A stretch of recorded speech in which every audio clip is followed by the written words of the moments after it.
found in these lakes, man. Under the guidelines of fair use permitted by copyright statute for purposes such as criticism, comment, news reporting, teaching, scholarship, and research. All content and credit go to the original creators. No copyright infringement is intended.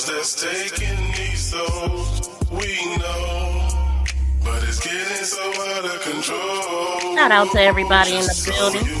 Smack that thumbs up as you come in. Here we go. But it's getting so out of control. Thank you for tuning in to MTGV, True Crime TV. Y'all know what it is, man. Team Vibe, Miss V. And make sure you hit that like button. Make sure you subscribe. And make sure you leave a comment too. Yeah. Shout out to everybody here. Drop down in the comments and let me know who's here. We got a lot to go over today concerning Nolan Wells. Now, this happened on the 4th of July. I've been tuned in from day one. I did a couple shorts about it, and I have been tuned in to the details, and it's a lot of unanswered questions. I mean, this happened on the 4th, and we don't know basics. We don't know the basic information.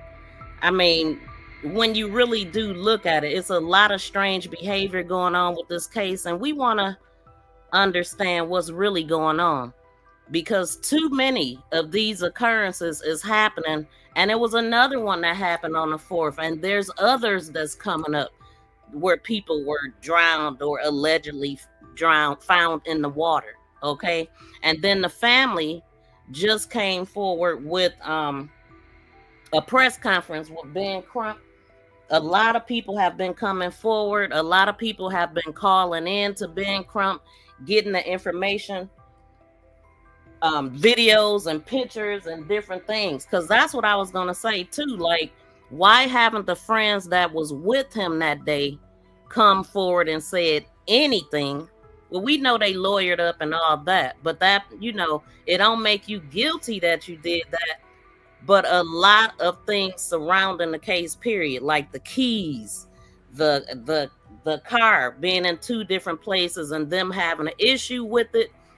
The same friend who had his keys, was it the one that had the keys? Warren. He is the one that called the Coast Guards. And so I'm going to get all into all of that, y'all. Let me see who's in the building. Shout out to BFF. Yes, y'all, please smack that thumbs up as you come in. I do have a goal set, if you can find it in your budget, to support the content, the channel, and all that good stuff. You know, it is a lot of research does go into my channel, and a lot of money is spent on this channel. So if you can help sponsor this live stream, that would be great. Shout out to Gretchen in the building. Shout out to my member in the building. How you doing, fam? I see you in the comments. I was just talking to you in the comments. Right, Forensics. I have not been live on my other channel in about I think my last live stream said it was 7 months ago since I've been on that channel. So shout out to you in the building. Shout out to my member. Good to see you. But we over here, we over on the crime channel a lot more than the politics channel. But I just want to get everything back activated, because I got a lot to say about a lot of stuff that's going on in the world. On the crime side, the politics side, we got to keep up with it, because the world is definitely moving. And every time I look up, there's a new something going on. Hold on for a second, y'all.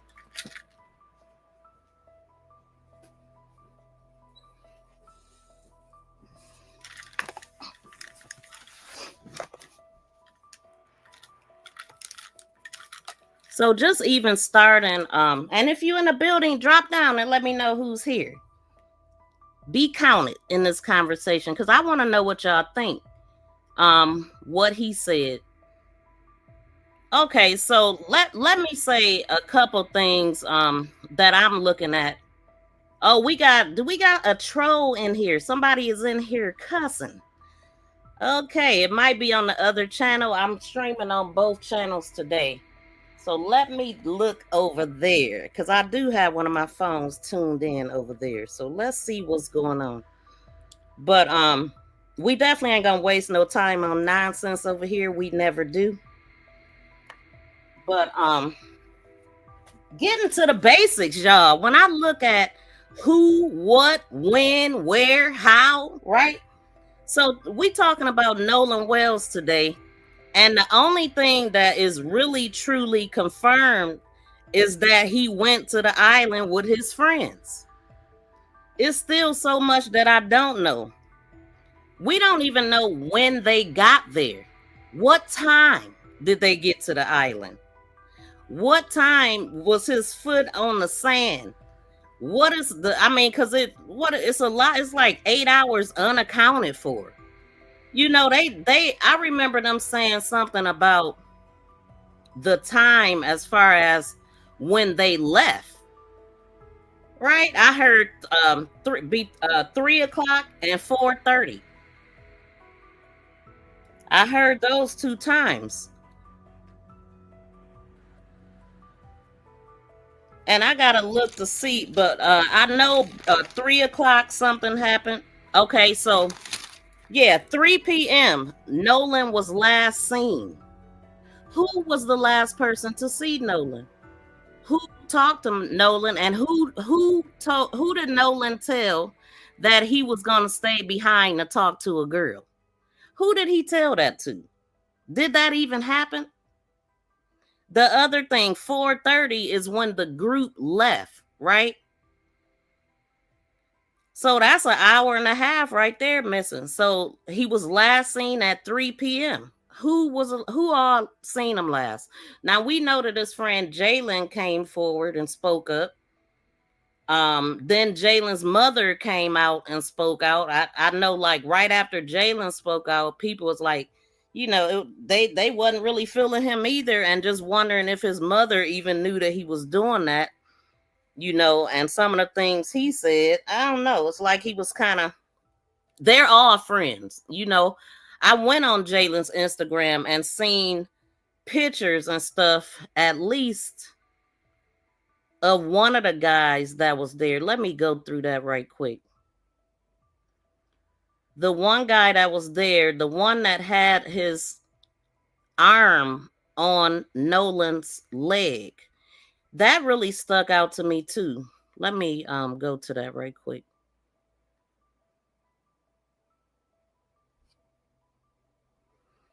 And I got questions, because when they mentioned Nolan disappearing from the group, one of the things that they mentioned was that, the main thing that they mentioned is that he was going off to be with some girl. Going off where though? Because it's just it's what we see on an island, and it's a bunch of terrain and cactuses, even under the water. I'm hearing is like, where did he disappear to that nobody's seen him? And if the last time Nolan was seen was 3 p.m., the group left at 4:30 p.m., but they left with his phone. So how was Nolan supposed to call for help? How was he supposed to contact anybody without his phone, right? And then we find out that the same friend that called the mother, called the Coast Guards, right? Warren. Correct me if I'm wrong. At 11 o'clock p.m., Warren, or a friend from the group, called the Coast Guards.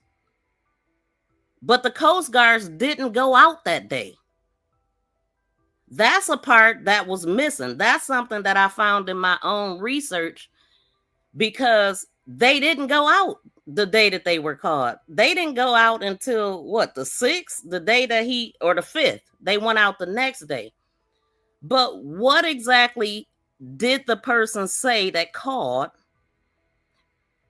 I'm assuming that they called and said their friend was missing. But what would prompt them to call at 11? Nolan didn't have his phone with him. So what prompted them to call? You see what I'm saying? Because I mean, did they not know Nolan's phone was on that boat? Did they not know that Nolan didn't have his phone? What would prompt the phone call to say that he was missing if they knew that he was with this girl? That don't make sense. And then right after the call to the Coast Guards was made, that's when the mother was called. Because I remember the mother saying that she was called at 11:07 by Warren, right? But he failed to mention that Nolan's car keys, his car keys and his car was there. Whoever had his phone failed to call and mention that. Nobody called the mother. Nobody alerted anybody. Nobody called the police before his mother called at midnight, right? So it's a lot of stuff that don't make sense. And some people need to be locked up. Some people need to be brought into the interrogation room for questioning. Now, I heard that people were questioned, but how long was it? Because from my understanding, the sheriff came out pretty quickly ruling this as accidental or something, right? That's what I had heard. Now, I have not heard anything that the sheriff said, but we're going to listen to what he said today. But from my understanding, and the reason why the family wanted to come forward with Ben Crump is because of the things that they were being told, or the lack of investigation, just instantly saying, oh, he drowned, oh, it's accidental, I don't see no foul play. When you hear that kind of stuff, you feel like, oh, they not investigating at all, and they about to try to sweep this up under the rug. So when people wonder, why did they contact Ben Crump, or why did they want Ben Crump as their attorney or to do a private investigation? That would be why. Right? I mean, so a lot of people act like they don't get what's going on here. We have seen this time and time again. With Ahmaud Arbery, if Ben Crump wouldn't have got involved, they wouldn't have got justice, because they had a DA that was wasn't bringing charges for it because they had a relationship with those people. The father, to be exact, I think he used to work in the office or something like that, and they wasn't trying to charge these people at all. The Breonna Taylor, they wasn't trying to charge nobody in that, and I'm not even sure where that ended up at. Because it was just so much shady stuff with the Breonna Taylor case. And so that's why they chose them, and I'm happy they did. But I'm gonna be honest, one of the things that made me nervous is when I just felt like it wasn't the best idea when they came out and said that they was having an autopsy done somewhere, and just giving out all that information. I just thought that was too much. Even in each interview they did, they talked about different stuff, and different information came out of each one of them. I haven't watched them all either, but the few ones that I did, the couple ones that I did watch, I heard something a little bit different. And they're saying that his Snapchat was empty when Nolan was the type. He was the picture man, right? He was always taking pictures, videos, catching people off guard, all kind of stuff. He was the life of the party, it looks like. He was they call themselves legends, him and Jalen. And him and Jalen really were really good friends. From just looking at their social media, I seen them together in a lot of stuff. But let's start with this picture right quick. What stood out to me in this picture, since they mentioned a girl, right? And what was the beef going on? We heard an argument, which they've since said, oh, that wasn't Nolan, that was somebody else. His friend Jalen said it was too far away for him to even tell if it was Nolan, but I would think if when you know somebody, I don't care how far away it is, you can tell if it's them to me. Because when I looked at it and zoomed in and all that, I thought it was him, the hair and all of that stuff. I don't know. It's just a lot of unanswered questions. But just to point out some of the things I have highlighted on this picture. Number one, what's in Nolan's hand? I just wondered what was in his hand. I wonder when the last time he was seen with his phone. I also noticed all of them have on some beads or something. It looked like the one guy don't. But I see two people holding cans. What are they drinking? Was it underage drinking going on? And then I'm noticing the placement of his friend's arm and hand, like on his inner thigh. I feel like that's an invasion of all of his privacy. You know what I'm saying? So looking at this, I'm wondering, did anybody have a crush on Nolan in the group?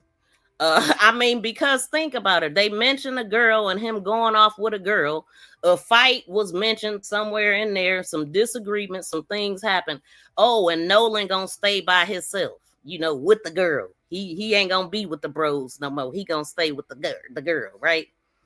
And then the female, Katie, said that he didn't stay with her. He went with his group that he came with, basically. So somebody please make it make sense. I'm just saying, it's a possibility that somebody could have made a pass at him. Somebody could have been attracted to him. Somebody could have been jealous. Somebody could have been mad because he was the man. You know what I'm saying? He was into sports. He had all the girls, and a lot of them white girls, was around him. But we know that he's half Filipino, I think. He's Asian, half Asian. And he had a diverse crowd of people that he hung around daily, a lot. When you into sports and different sports, you get the whole bro code, bro thing going on, everybody hanging out. But in this picture, he was the only black guy, and on this whole island, it was only probably 5. I seen a sprinkle of them. I even seen a black woman out there in the water near the scene where they were arguing. And I didn't even put in all of that stuff that I had at first. But that's right. I was supposed to be doing something looking at. I don't think, I think it's coming from this side.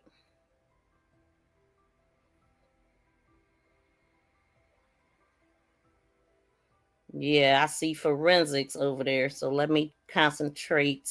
Wait, where am I at here? But shout out to everybody in the building. Y'all drop down and let me know who's in the building. Let's see.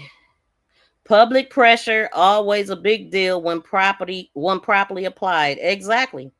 And Ben Crump is effective. I mean, he really is. And a lot of people don't understand what it is that he do, but he definitely brings attention to cases that they trying to sweep up under the rug. I mean, it's necessary. A lot of times people say, well, it ain't gonna be no justice when you see Ben Crump. All he do is get money and all of this stuff. But in this case, we seeing, if you paying attention, he talking about, they doing their own investigations on the phone, asking people to give information to them. And that's what we need. That's what we need, because we just got to be honest. I have covered a lot of these cases and they weigh heavy on my heart. I think the last one that I covered was Javion McGee like this. And it was just so discouraging, upsetting, frustrating for this 21-year-old truck driver to be found at the base of a tree. And then they want us to believe that, he took himself out. He was ready to go. So he gonna take that long drive from where he stayed just to off himself? No. Jelani Day, no justice, cover up. They all have familiar things in common. Little answers, easy, quick to rule it as accidental, or the other one, they did it to themselves. It's an outrage. It's ridiculous. Then they talk about the rate of unaliving going up for black men. No, it's because y'all rule every single hanging as that. That's why it's going up. The rate of black men taking themselves out, because they're being taken out, and people know when they see them on a certain on a tree. That's it. Oh yeah, they did it to themselves. Let's keep that ugly secret hidden, but ain't nobody stupid. We see what it is. It's been happening forever, and it needs to freaking stop. It's disgusting. But I'm gonna get through this without getting emotional or upset. But it pisses me off, y'all. That's why I take my time with these kind of cases. But yeah, so just looking at this picture alone, that came to my mind. What are they drinking? What is anybody 21 in this picture? Now I can't tell what they drinking. Do anybody know what kind of cans they holding up? Because I don't. But and I don't know the names with the faces either. That's another thing. We don't even know who the guys are that he was with. Was it 5 of them? I'm guessing it was 5 of them, right? Well, or 4. Now that's another thing. This picture that we're looking at, this picture didn't come from the friends. This picture came from a female who called the mother and sent this picture to her because she took the picture for them. Now, who the female is, I don't know. But with that being said, the friends haven't released anything to the family, not even telling them that they had his property. That alone, you called her to tell her whatever. I don't know what all he said to her, but he called the mother at 11:07 and said that her son was missing and whatever else, whatever they said. Oh, he went off with a girl, but never said that, oh, we have his phone, or never said, his cards and keys is here. That alone makes no sense. So if they left at 3 p.m. or if they left at 4:30 and they last seen him at 3 p.m., what prompted his friend to call the Coast Guards? And then whatever he called and said to the Coast Guards, they didn't bother to go out and look for him. So let me just see what y'all saying, and then I'm gonna get into some other stuff. But I gotta go on the other side. Somebody is dropping F-bombs in here. I forgot. Hold on. And then that's the last one that I see. Let's see. The young man who had talked, the mother said that she went and got the phone. Yes, and she didn't go get the phone. Javon, because it's a Jalen and Javon. So I think, his friend name is Jalen. Let me put something else up. His mother went and got the phone. And it took 15 minutes, or it took a long time for them to come out and bring the phone and give it to her. It was some shadiness with that.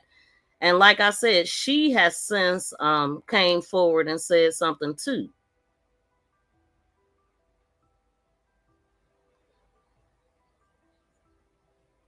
Who want to be out in the middle of no man's land by themselves? Like, what? This place, you can only get there by boat. You got to leave by boat. It ain't no water, no cell phone reception, no kind of reception going on out there. It's really scary. You know what I mean? Like in the that little island in the middle of the water. What? No, thank you. Hold on. Never. Heck, I never believe it. It's forensics. It's just something that they say to keep it going. That it period. Keep the secret going. Ain't no secret, especially when you got more and more people coming out comfortable talking about this stuff.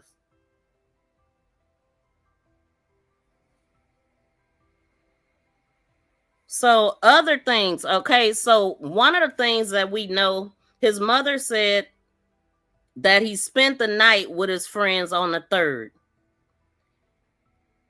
The same place that he spent the night at is where his car and keys were found, right? And I think the father said that was the one that they called Jack's, where his car and keys was found. And he also made a point to say he was asleep and he came out with his hair all over his head, all over the place.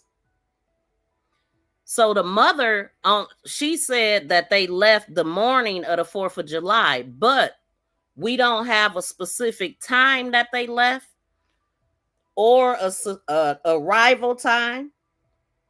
We don't have that, because I was really confused on that. Like, all I remember hearing is 3 p.m. and 4:30, and I'm thinking, well, how long was they on the island? Make it make sense. So they departed from a private dock in Ocean Springs area, and you have to have your own transportation. I remember it being said around 4, the boat started taking in water or something, and that's when they left. But did they leave because the boat was taking in water, or they just left? They was leaving anyway.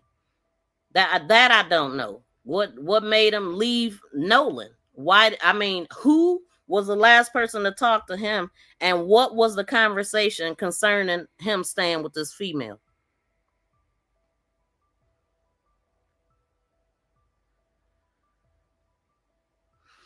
And what it says, Judge Ashley's son is Warren. Warren called Nolan's mom at 11:07, tracked by, and that's another thing. Well, I gotta get that confirmed if Ashley is Nolan's stepmom, because we do know that she's the stepmother, and she has other kids, according to something that I had heard, that she has other kids. Nolan's parents have 6 kids, and I heard the dad say that he had twins. He has a sister that's off in college, off by herself, who has to deal with this alone pretty much. Like, he said that she got them by phone, but she's there and got to lean on people that's close to her.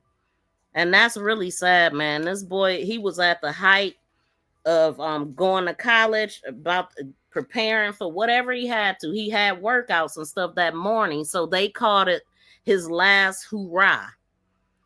Who was the captain of the boat? Who was driving the boat? Was one of these kids, teenagers, driving the boat, or was it an adult with them? We don't know that. Why don't we know these basic things? These are the things that when you have all this stuff unanswered, this is a setup for a cover-up, because the most important thing is to get these people in for questioning, to get statements down, to see what they're saying. What did they say on the 4th? What did they say on the 5th of July? You know what I'm saying? We don't have none of that.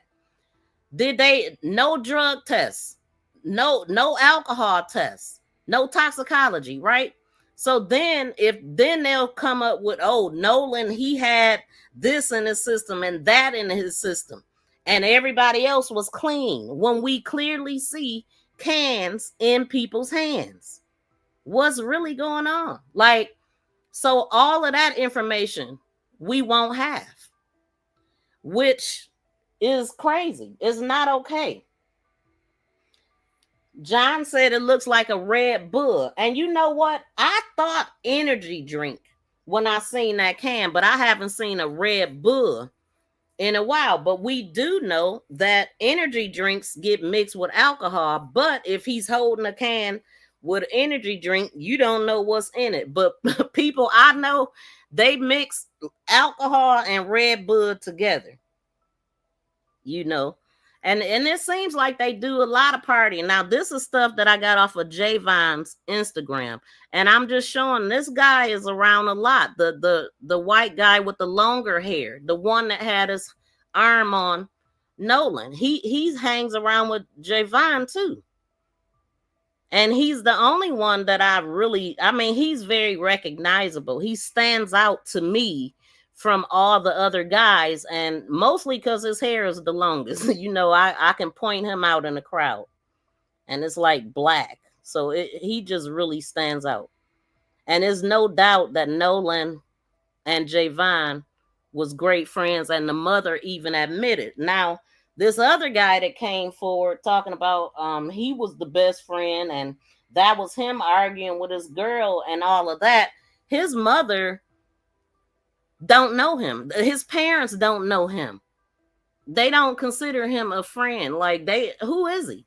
Even some of the ones that he was with on a boat, they started hanging out around high school and stuff.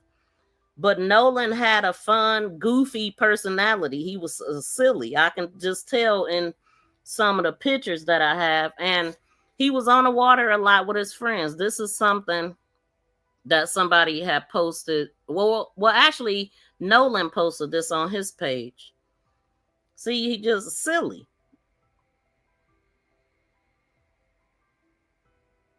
That's him and Javon being silly, dancing, flipping, being goofy. That was them. They were really good friends. But everybody, one thing that stands out to me about everybody, they're very calm. Even the parents. I would be hysterical, I would think. You know what I'm saying? But yeah, he was an all-around sports guy. And when you play sports, all the ladies want you. I don't care what race you are. And when you the main man and you good in sports, you pulling everybody. So you might have some people that's just jealous because they ain't getting it like that, or jealous because they wanted you. I mean, I don't know. Now, this is something that I found. Now, this is coming from Evan Knowles' page. I don't know who Evan. Well, they said that it was a pool party that night Nolan went to and all of this. Now, I heard that I heard that this was actually a week before that. But I don't know. I have no way of verifying that. You can see that Nolan is in there, in that water. But I didn't do this. Somebody recorded this before he unprivated it or whatever, or privated his account, I guess. And they're saying that this was from a week before. But whoever recorded this actually, they're saying that it was on the 4th. I do see where I'm circling it at. It says 1 week, but I don't know when they recorded it. So I just know that it's on this person's page, though. I mean, that's the one thing that we can see from that. And let me see something. But what is it about this case that stand out to you the most? Okay, so the person that recorded this, they wrote the timestamps from Evan's thread account.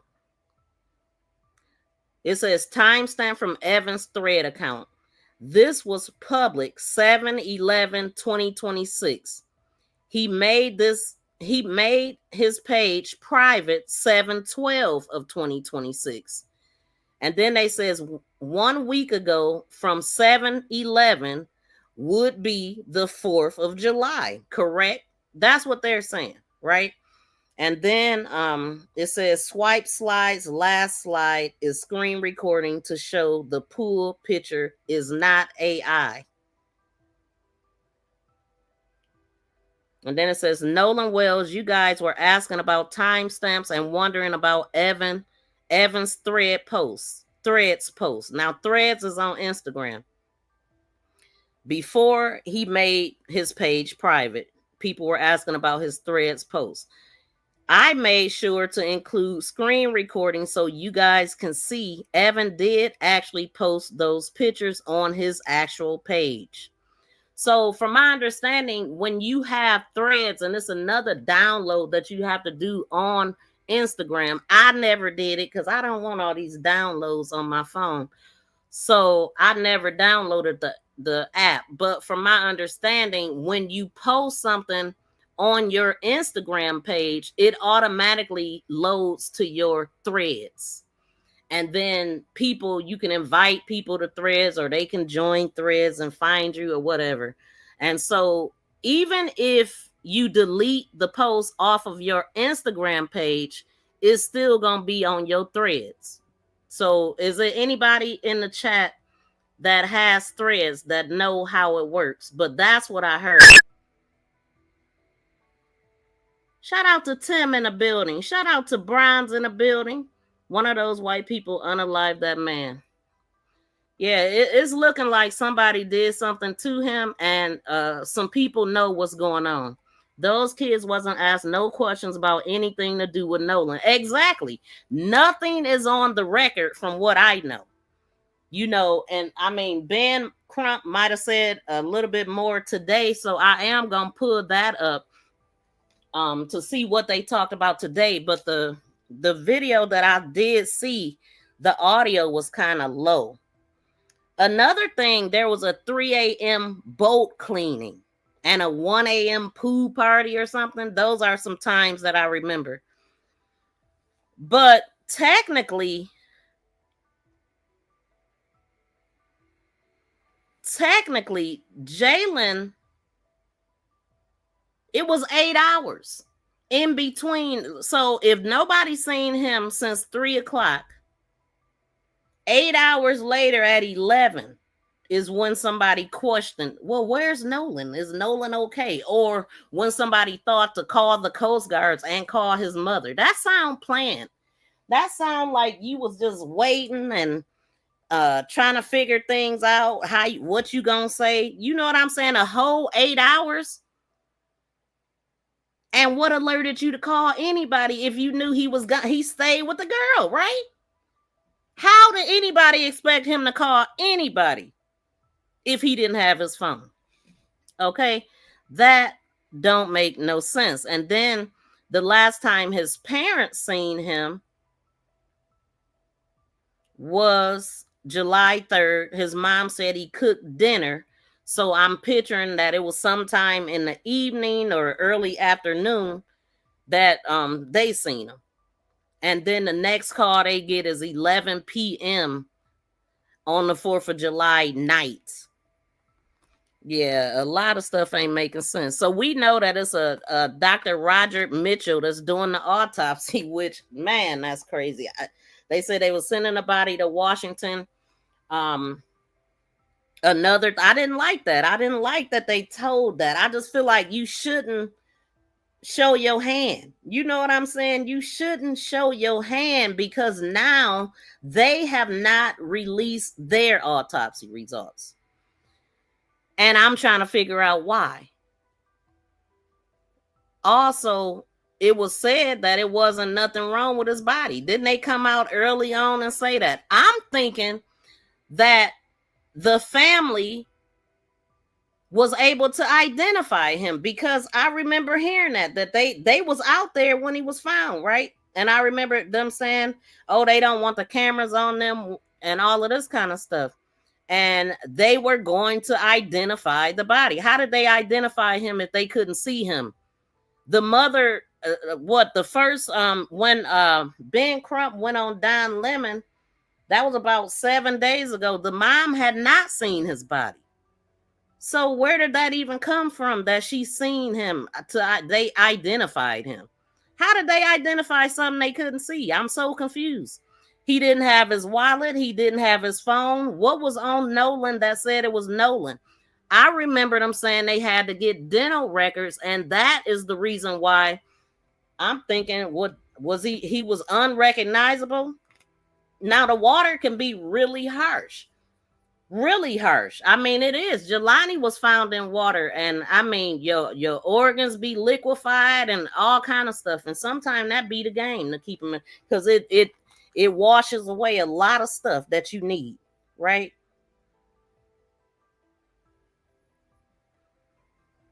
It's just sad. It's unfortunate, and it's upsetting, because this is something that we hear all too well. So when it comes down to this island that he was on, there are no reservations or time entry is required to simply visit the Horn Island on July 4th of 2024. There's no bridge or public roads to the island. You must arrive by private boat, kayak, only for experienced paddlers, or a commercial charter ferry service.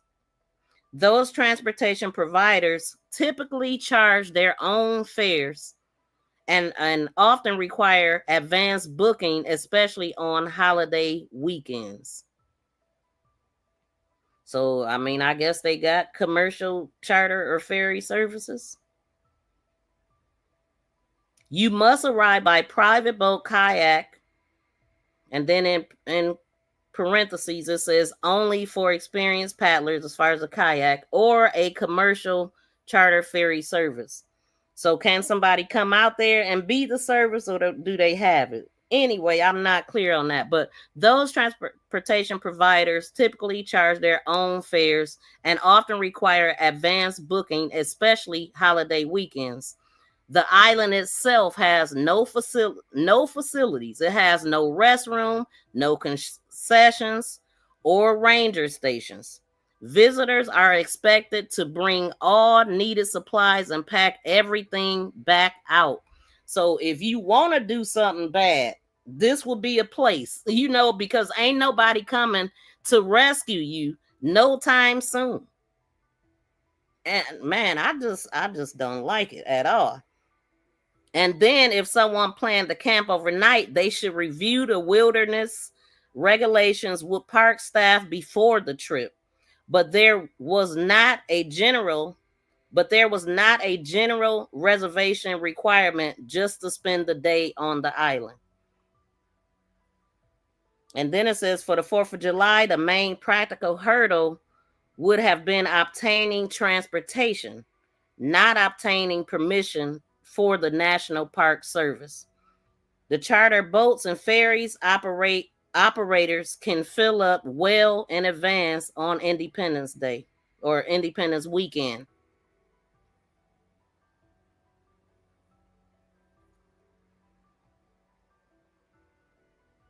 So let me see what y'all saying, but yeah, I wouldn't want to be out there in the middle of no man's land. I'm just not a big fan of a big body of water and being in a vulnerable position, because ain't nobody coming to save you. And then it was another video that came out where they had it was a bunch of guys in American flag shirts, and people was physically boxing. You could see noses dotted and everything. And I'm not sure if it was from this day, but it is being said that it is. That was a fight going on. So I mean, how many fights was it? And then, so with that being said, I mean, this is a place you can go where police don't show up and ain't standing around policing you. You know what I'm saying? Federal government land, Fordman said. Now, yeah, because I seen that they used to, back in the day, they used this for the military or something. But I seen it, but I didn't read enough, so I don't. Let me see if I could find something. So,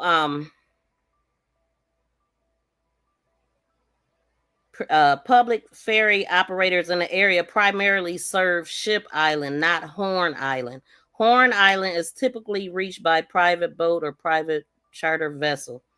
So,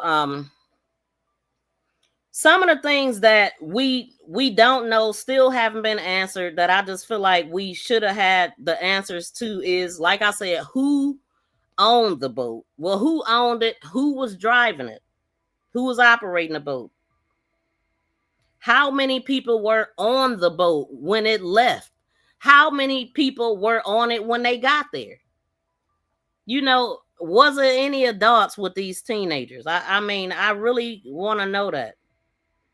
Because that mean that, if they had alcohol, then adults will be in trouble for that. Did the boat make more than one trip to Horn Island? Because we know that the father he didn't say that, but he did say when they were out there on the 5th, Nothing was found. Nobody seen anything. And he at the time, it sounds like he was under the impression that they had already been out there and didn't find anything. So I gotta look more into that. I know it was a bunch of people that helped search, but we'll probably get to that before we get out of here. Cause I just have a lot of stuff. So let's see.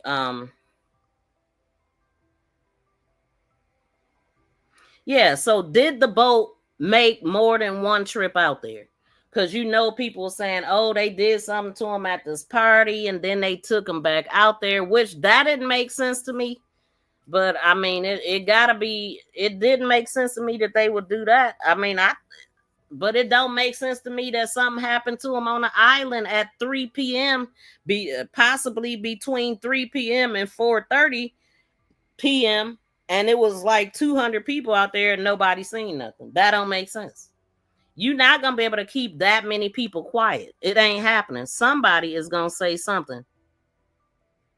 Candy said, me personally, I have a 16-year-old about to be 17 years old son and a 14-year-old son, and that would have been too far for me not to be with them. I don't care how old he is. Thank you. Exactly. Now, I don't know how far the ride was either from where they lived to where they went. How long did it take them to get to the island? Like, it's just so much that we don't know. And I mean, to me, these are basic questions. We need a plenty of answers about this. Exactly. I'm just saying, because I'm like, it's so many gaps where it shouldn't be. Somebody said they beat him and put him in the water. Very possible. Very possible. Being at the family, see, when you're not allowed to see the body right away, that's a red flag to me. I don't care what shape it was in. They should have been able to see him right away. Why can't they? To identify him. Why did he have to be identified through dental records?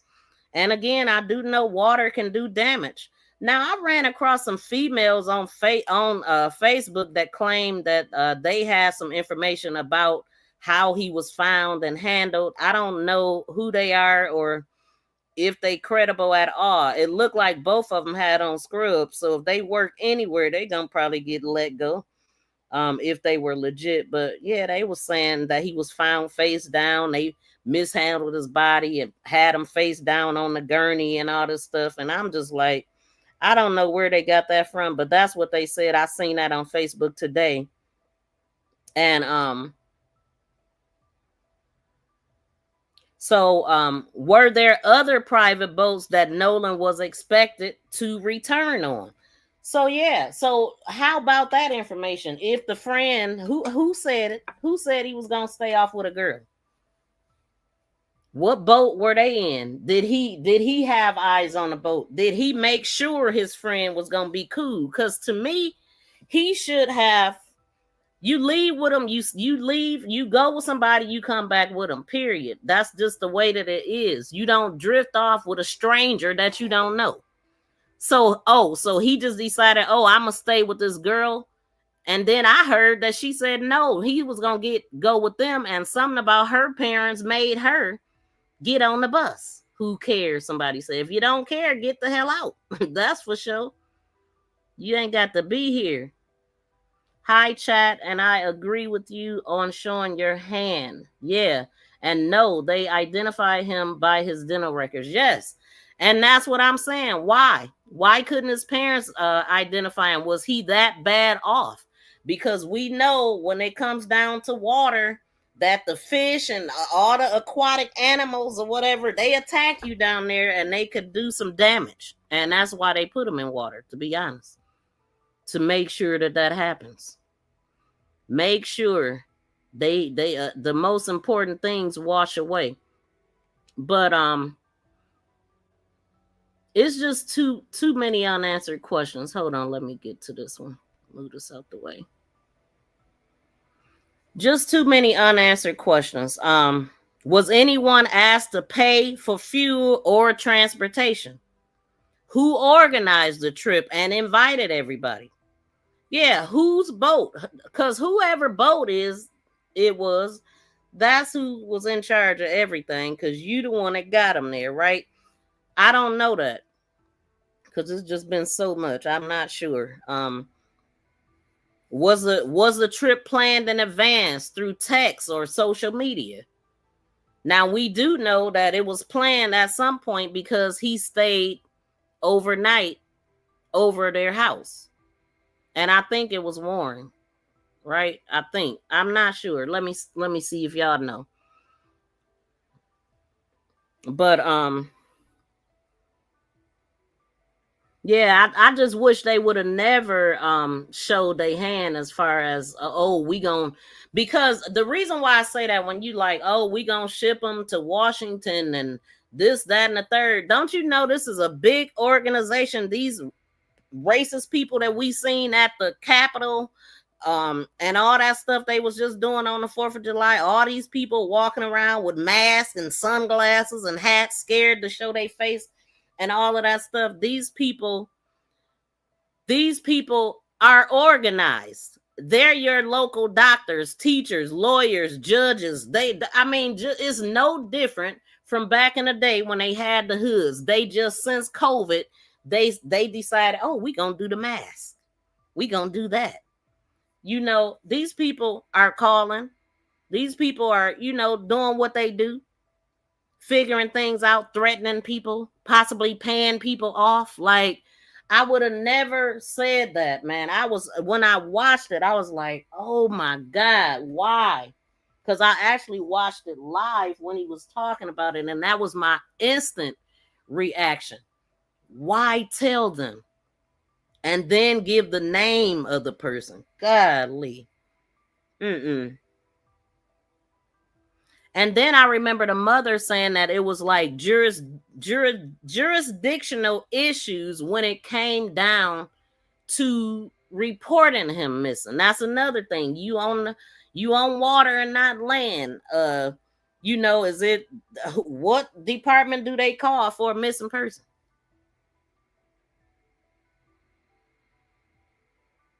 I don't know. Now that's another thing. I did say, how long does it take to travel from there to there? From the island to where they live and stuff. How long would it have taken the group to get back after leaving at 4:30?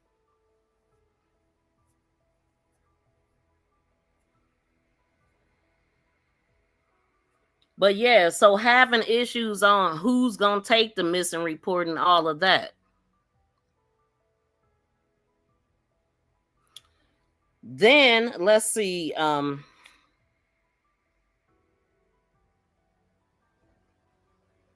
Were there any Coast Guards or Marine Patrol inspectors of the vessel that day?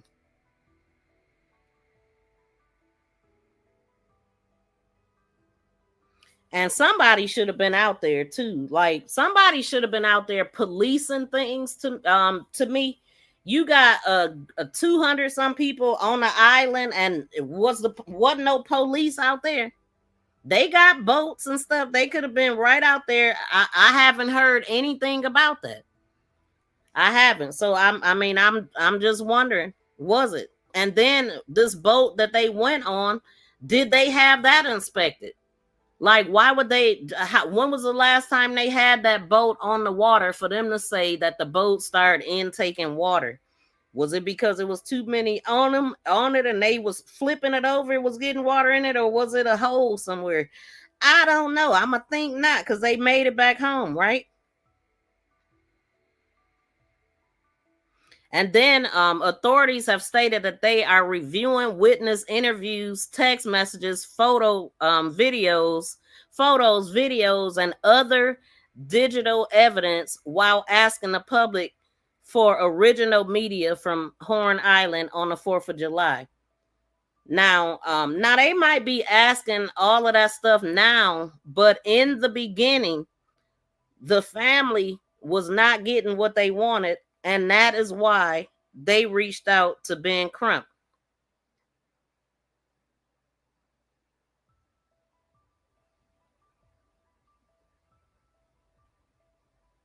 So I guess what I could do now is pull up, let's get caught up on what they talked about in today's interview, because I don't know. And I do have a goal set up on the Crime Podcast channel. If you want to support the content, just hit that 1 to 10 and please support the content, the channel, and the host. I'm curious about the financial or family money difference between Nolan and the White Boys. Saw a couple of Law and Order TV show episodes that mirrors this terrible situation. So one of the things that I was looking at was his, what you saying that, and then we gonna go to the video of today. But one of the things I was looking at is their GoFundMe. And I know that they had mentioned Colin Kaepernick and Tyler Perry paying for the funeral, Kaepernick paying for the autopsy. But their GoFundMe right now is at $687,805. And what it reads is, in love and memory of Nolan Xavier Wells. Our hearts are broken beyond words. Nolan Xavier Wells was a beloved son, grandson, brother, friend, and teammate whose life touched so many people. His smile, kind heart, and love for others left a lasting impact on everyone who knew him. After an extensive search involving countless volunteers from the United Kingdom Navy, first responders, local law enforcement, the United States Coast Guards, and organizations from across the region, our worst fears became reality. While no words can ease the pain of this unimaginable loss, we are deeply grateful for everyone who searched, prayed, shared his story, and stood beside our family during these difficult days. As we begin this painful journey of laying Nolan to rest, we are asking for help to ease the financial burden placed on our family. Funds raised will be used for funeral and memorial expenses, celebration of life services, and any additional costs associated with honoring Nolan's memory. Any remaining funds will help support the family as they navigate the difficult days ahead. Y'all, please smack that thumbs up as you come in. That is the free way to support the channel. So please smack that thumbs up if you haven't got a chance to yet. If you are unable to donate, we ask that you continue to pray for our family and share this fundraiser. Your kindness, compassion, and support means more than words can express. All money raised goes directly to the family. Thank you for standing with us, for loving Nolan, and for helping us honor a life that ended far too soon. Forever loved, forever remembered, never forgotten. Now, one of the things that stuck out to me on here was the top donator. And the top donator was Byron Allen. I hadn't heard his name, but Byron Allen 4 days ago donated 100,000 to this fund. That was beautiful. And then the next highest donator was 3,000. So you had a couple people donate 3,000, but a lot of people donated 1,000. Only a few donated. One only donated 2,500, and the rest is in the thousands. But 100K is what Byron Allen gave, and it wow. That's what's up. I'm happy that they getting the support they need, because they calling in Got Ben Crump, and they calling in all these experts and all of that stuff. And the conference that I'm about to pull up, they spoke on that too. The things that they're doing and all of that stuff.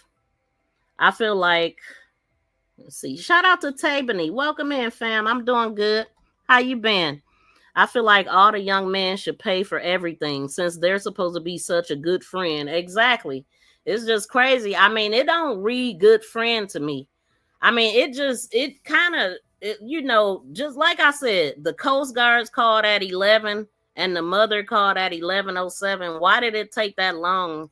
And what prompted it? That's what I would like to know, because by this time they've been gone for hours. You know what I'm saying? They've been gone for hours from the island. What would make them think to do that?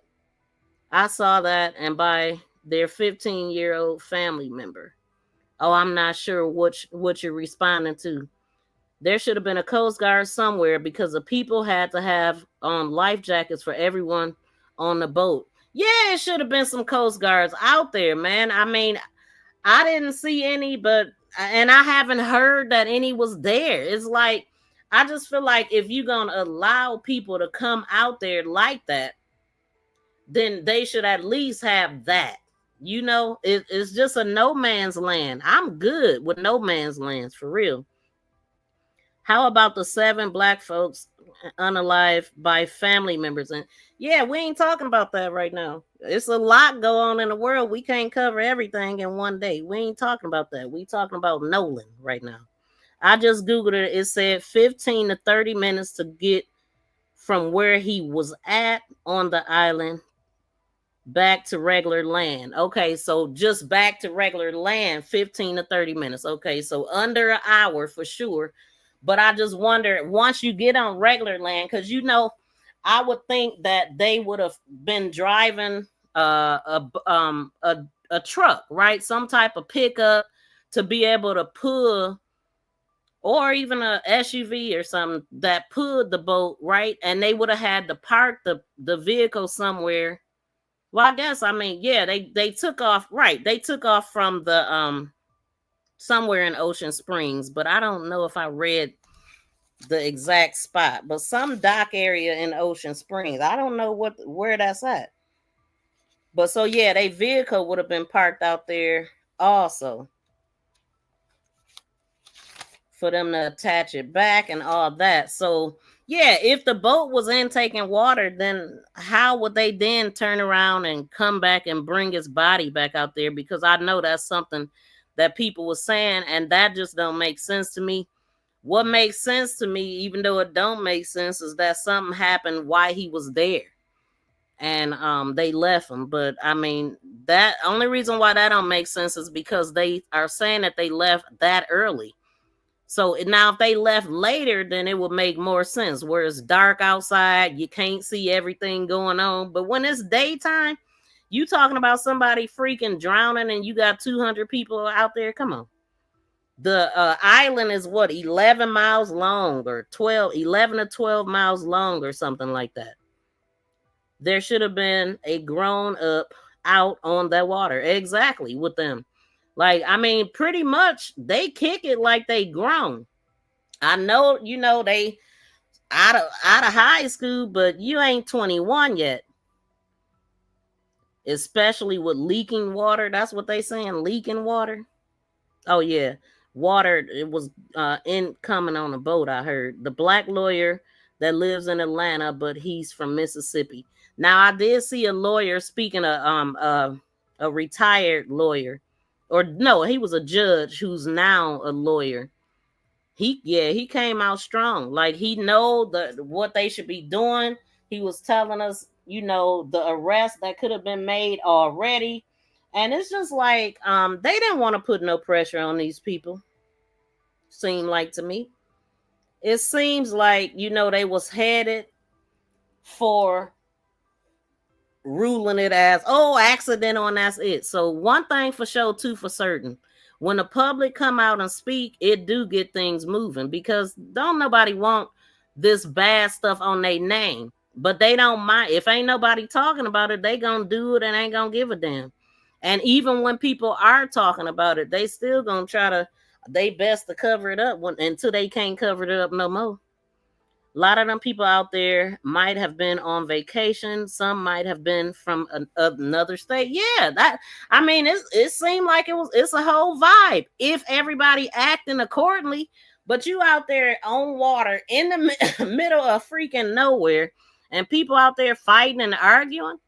Like the one friend Javon, when Jalen, when he did come out, he mentioned that it was a fight out there, an argument, and his friend was super mad. What was that about?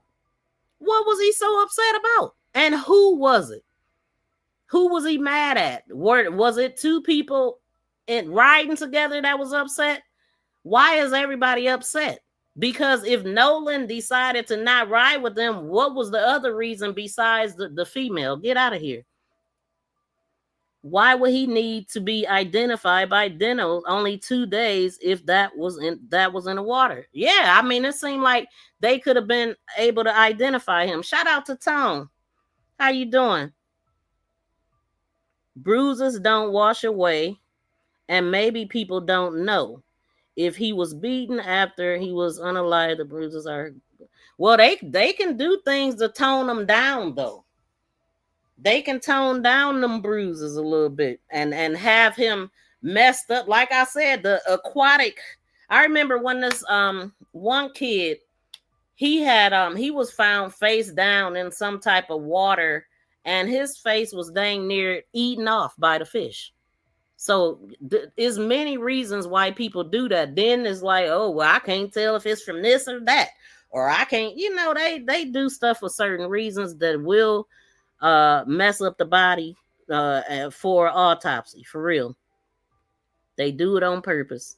The friend said that what Nolan usually do, leave together, come together. Exactly, and I believe that that's what happened with this.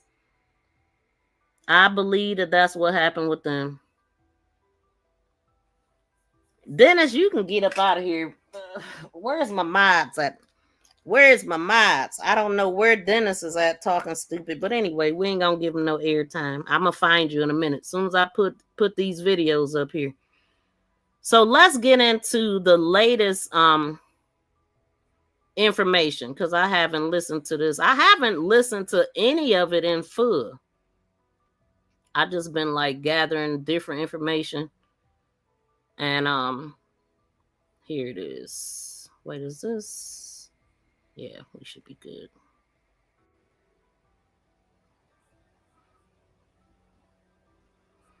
Let's see.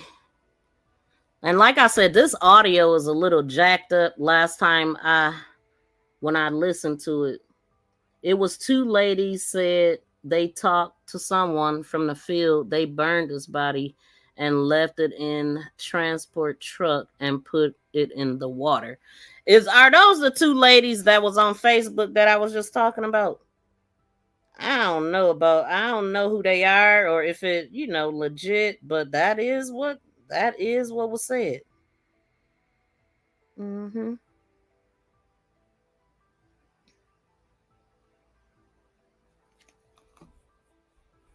Let me know if y'all could hear this.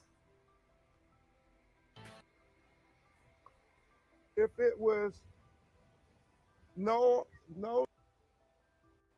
So we really do want to keep it for.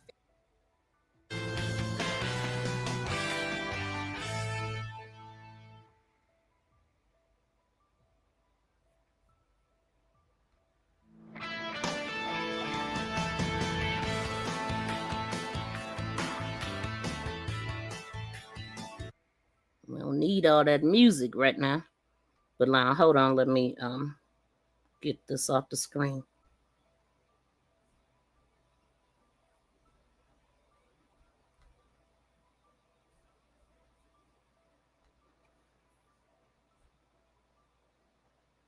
I wouldn't be surprised if some of the grown-ups did something to Nolan themselves. Exactly. Because it was definitely grown-ups amongst the teenagers, that's for sure. And it's Ben said something like 50 to 100 people are calling in daily, so they gonna get to the bottom of it, sound like to me. And if them boys unalive that boy, they need 35 years each. Okay. How about life? The way that they did him, left him out there, lied on him, took his phone and all that. Like, I mean, come on, man. Like, that's all this. Oh, he gonna stay with this girl, but we got his phone, keys, car, ain't told his mama nothing. His parents ain't told them nothing about where his stuff is at.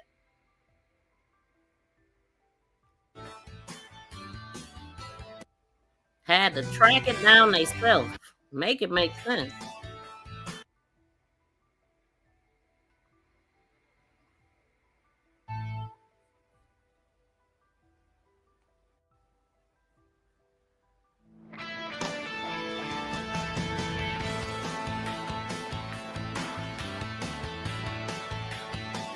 I'm trying to get this because they was okay. There it is. Hold on. Hold that thought. Join Sleuth Nation membership and become a sleuth for special members emojis, special badges by your name, and sneak peek videos. Join Sleuth Nation membership and become. Thank you for sharing. Thank you for sharing. Thank you for sharing. For sharing. For sharing. For sharing. Thank you for sharing. Please subscribe and press that notification bell and thumbs up. Please subscribe and press that notification bell and thumbs up. Please subscribe and press that.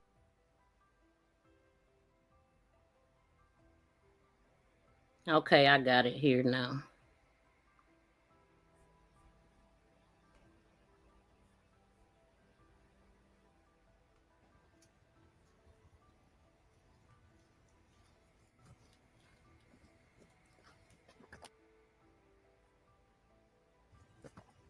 Good morning.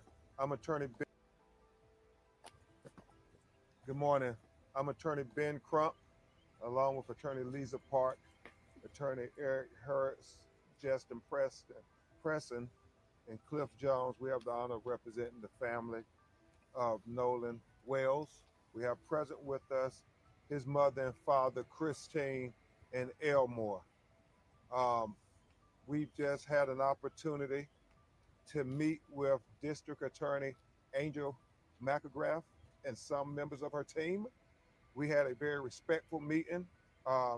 The thing I assume some of you may know, the thing to announce, she shared with the family that there will be a grand jury that she will turn this case over to once they have collected all the information and finished their investigation. We also That's a agreed plus. that we will have a mutual inspection of the cell phone with our experts and their experts. That's a Attorney plus Eric too. Kurtz is helping lead the investigation team with former law enforcement experts who are going to help us with the cell phone download. So everybody will be able to see at the same time what the cell phone has. Now that's exactly what should happen because they know that we have a good reason to feel uneasy with the uprise of police brutality and the change of the world and just everything that's been happening. And I think they should keep this going for real. Work together, even in autopsies. Because that I mean the worst one was Kendrick Johnson. Found him with newspaper in his body. The cover up was real, but Jelani Day was horrific too. So yeah, they need to do that. Work together. We also talked about trying to make sure we dot every I and cross every T. I know that we're getting about 50 calls a day to 100 calls a day from people who were there on Horn Island, people who are familiar with individuals that were there on Horn Island. And so we continue to be steadfast in trying to get to the truth of why Nolan Wells is dead. At this time, we'll have Attorney Hertz say a few words, and then Christine and Elmore would just talk about the homegoing services and celebration for Nolan, and then we'll take a few of your questions. Attorney Eric Hertz. Thank you. Right now, there's a lot of unanswered questions. We appreciate the district attorney meeting with us, but because of certain types of confidentiality that even the victims are not allowed to know. We did not get all the answers we want. We have an independent investigation going on that involves former law enforcement federal agents that are going to be looking into all the different information we got. The calls are coming in and we're getting a lot of information. Some of the people that I spoke to are not talking with law enforcement here. We're going to be trying to get them to cooperate with each other because we want to make sure the narrative, which has been put out that is false, is going to be corrected. So at this point, we just ask everybody to keep calling in if you have any information and let us know. And I personally, if we validate you're a legitimate call, we'll call you and talk to you. And I thank you all for showing up today. And now, Christine and Elmore will just share with you some details of the homegoing celebration for their son. Hello, everyone. So, the homegoing celebration, the funeral will be held at Center Point Church in Ocean Springs. It is going to be visitation will be 9 to 11, and then the funeral will start after that. The plan is for the repast because, again, we want to celebrate Nolan, and he would not want us to be sitting around crying and eating. And so what we're going to do is kind of have a party to celebrate him, and that'll be held at the Jackson County Fairgrounds. So we really do want to keep it for family and friends. We are going to allow media to come in as well.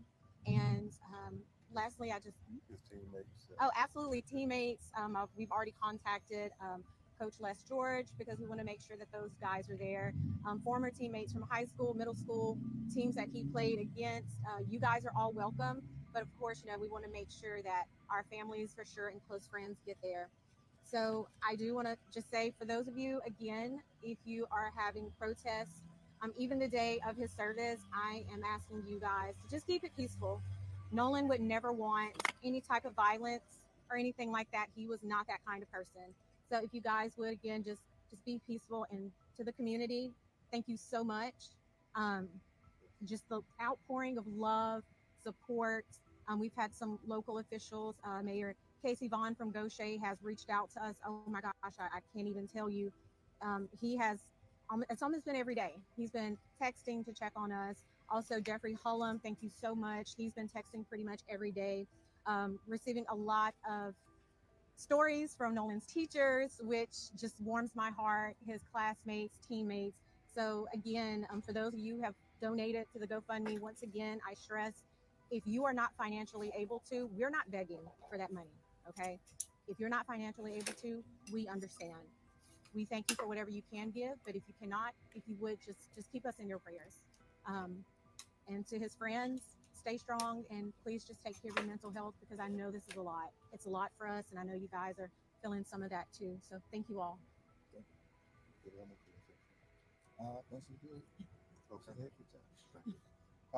Are there any questions? Yes.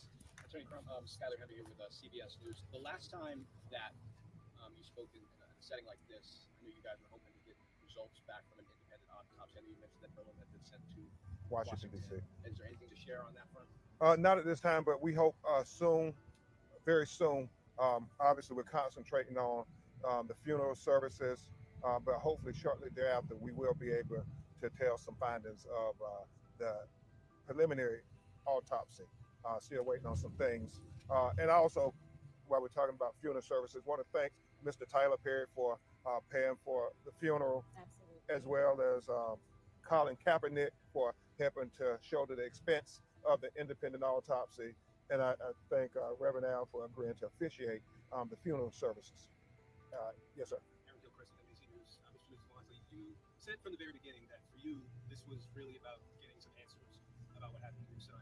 Do you feel like after your meeting today, you had any more clarity on what happened? Well, it was just a meeting where she talked about the process. She didn't tell us any information about the investigation.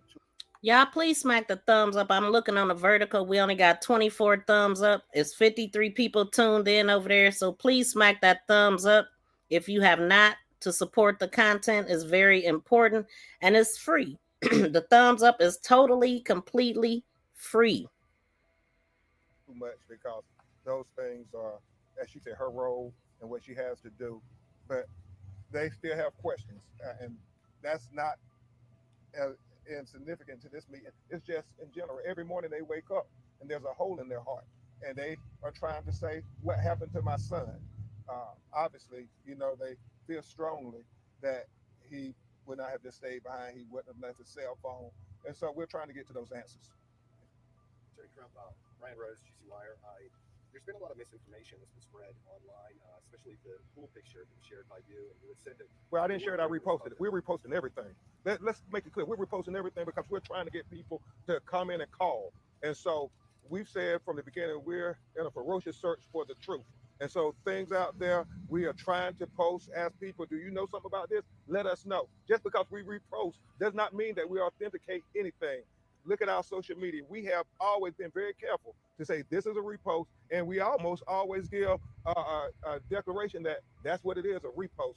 And so we want people to continue to call about everything, videos, whatever interactions they saw. And thank God, we are getting dozens of people calling every day saying, I was on Horn Island. This is what I saw. I know these individuals. This is what we know. They said, we understand the sheriff's investigation has hundreds of people calling too.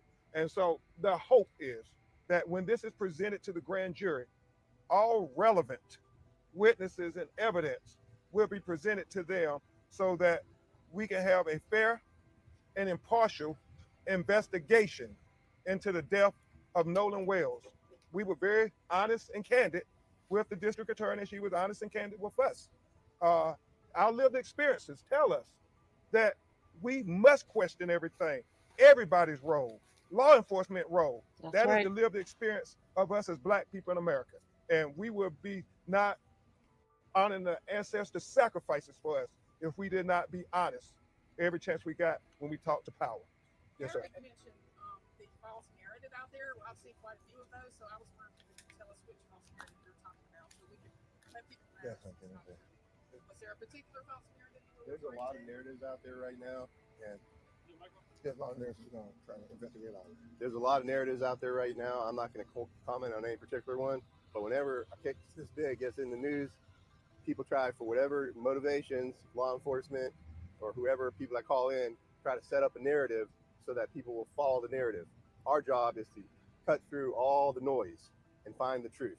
And the truth needs to be found by unbiased investigation, as well as unbiased lawyers and all the people that are out here, all you investigatory journalists and everyone else. We just ask that you keep an open mind until we get to the truth. And one of the things I will say, we are trying desperately to figure it out. And we don't profess to have all the answers, but boy, we're trying. And so when people call and tell us this is this person, and then we get somebody saying that, no, this isn't that person, we're trying to balance it all. So we want to even be more careful ourselves to make certain that we're trying to get people to come forward. And there are a lot of people who have different perspectives. We're getting that just from the phone calls, that people who were there at the same time are saying different things. But we're going to get there. We're going to get to the truth. So first, I yes. just want to say my deepest condolences to you, Christine, and Elmore. My heart hurts. I'm ready to kill them here at home. But I want to go on and ask you, Attorney Van Crump, you say that you were talking about the process in there with the DA. Were any affidavits or prosecutions or criminal actions presented to her to be signed eventually, or do you know anything Yeah, right now? and as she says, her role is confidential at this point, but so she can maintain her prosecutorial independence. Obviously, I stressed to her very strenuously to say, we want you to zealously, you and the Sheriff's Department, to zealously investigate this matter. And Christine and Elmore share their life experiences too. We know through our lived experiences, our life experiences, and she said that's not how our office operates, but we know in America, in the South, certain people are investigated differently. And we shared that with her. We didn't, ask that she understand our perspective, but we said we should mutually try to understand each other's perspectives, where we're coming from. And we agreed that we will try to do that. Where are we at in the investigation and autopsy? We're supposed to get it back Friday. Well, no, we like we said, we're waiting, let the doctors do what they do. They ain't got their autopsy back neither. So we're trying to get it right. And then when we get it, we're going to share it. Yes, ma'am. On Friday, Yes. Freaking phone. What are you freaking doing? That's what a witness told us, and that's what we reported out. Then another witness a couple said, no, that was his voice. We have other witnesses who said there were other altercations. So as Mr. Hurt said, we're trying to go through it all and so forth. And we'll be even more careful to say this is what a witness told us in the future. And so your team hasn't been able to look fully into that to confirm whether it was or was not Nolan that said No, that? we have audio people doing it, but we know certain people said it was him, and then certain people said it was not him. Are you worried about the death threats and the Well, violent kind of atmosphere of social media and how these fake videos and photos can play into oh that? my God, I saw a Even fake video. with friends getting death threats? We don't want anybody's life to be in harm's way just because we're trying to get to the truth of what happened to Christine and Elmore's son.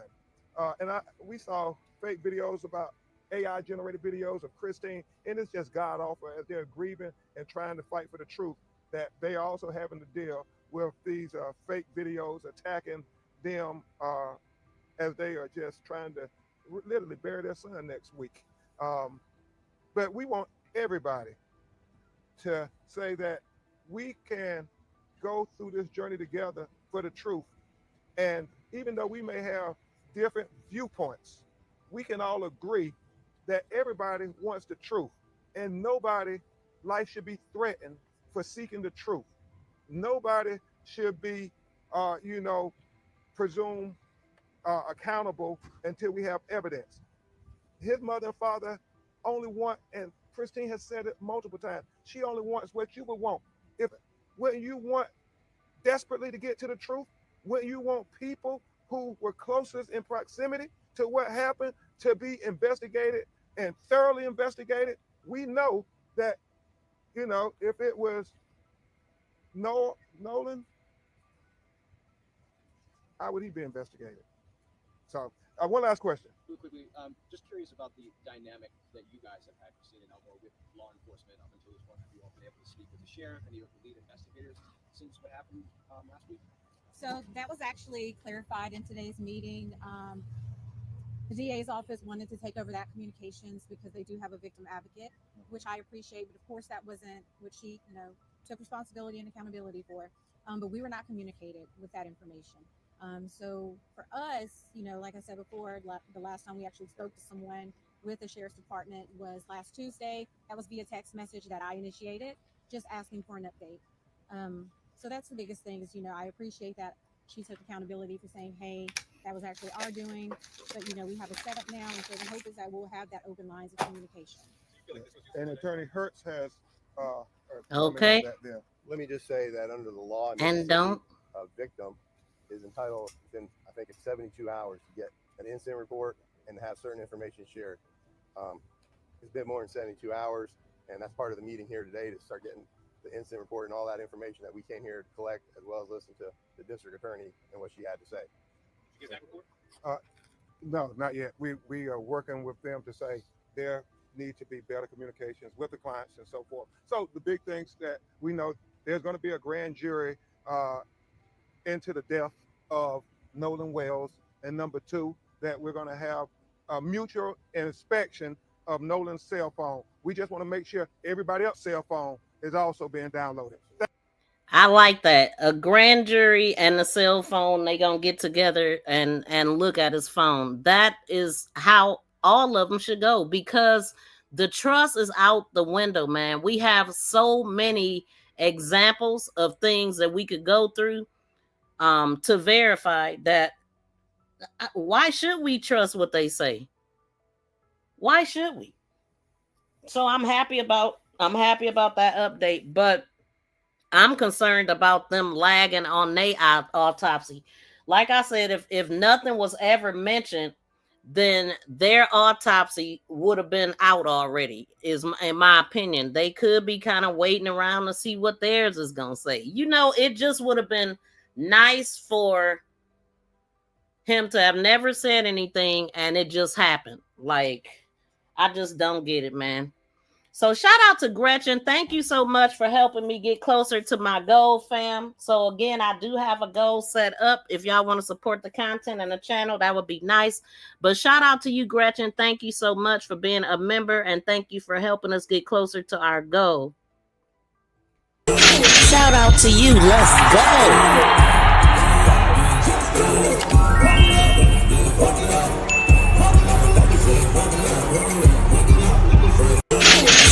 to you. Let's. Okay, so let's get into some more information. So we know we talking about Nolan Xavier Wells. He was 18 years old. His hometown was Ocean Springs, Mississippi. He graduated last year, I believe. It says recent graduation. Yeah, he graduated in 2025 from Ocean Springs High School, I do believe. He was a wide receiver at Southwest Mississippi Community College. He was a wide receiver. He was widely described by coaches and classmates as respectful, hardworking, and well liked. He definitely was a people person. You know, his parents said things about him too. And so the verified timeline that we have is Nolan traveled by boat with his friends to Horn Island. It's about 10 miles off of Mississippi Gulf Coast. He was last seen around 3 or 4 p.m. According to Jackson County Sheriff's, his friends returned without him after reportedly decided to remain on the island. Investigators have said witnesses reported he wanted to stay behind to talk with a woman and expected another ride. Now, what was that other ride? So late 4th of July, Nolan's mother, Christine Wamsley Wells, reported him missing. Search efforts began involved, so it says, but it didn't start right away. But Jackson County Sheriff's Office, the U.S. Coast Guards, Mississippi Department of Marine Resources, Gulf Island National Seashore, and the United Cajun Navy volunteers. On July 6th, a park ranger, out of all those people that I just named that was involved in the search, I didn't mention the park rangers, but the park rangers are the ones that discovered the body in the water near the northwest end of the Horn. Now let me pull this back up.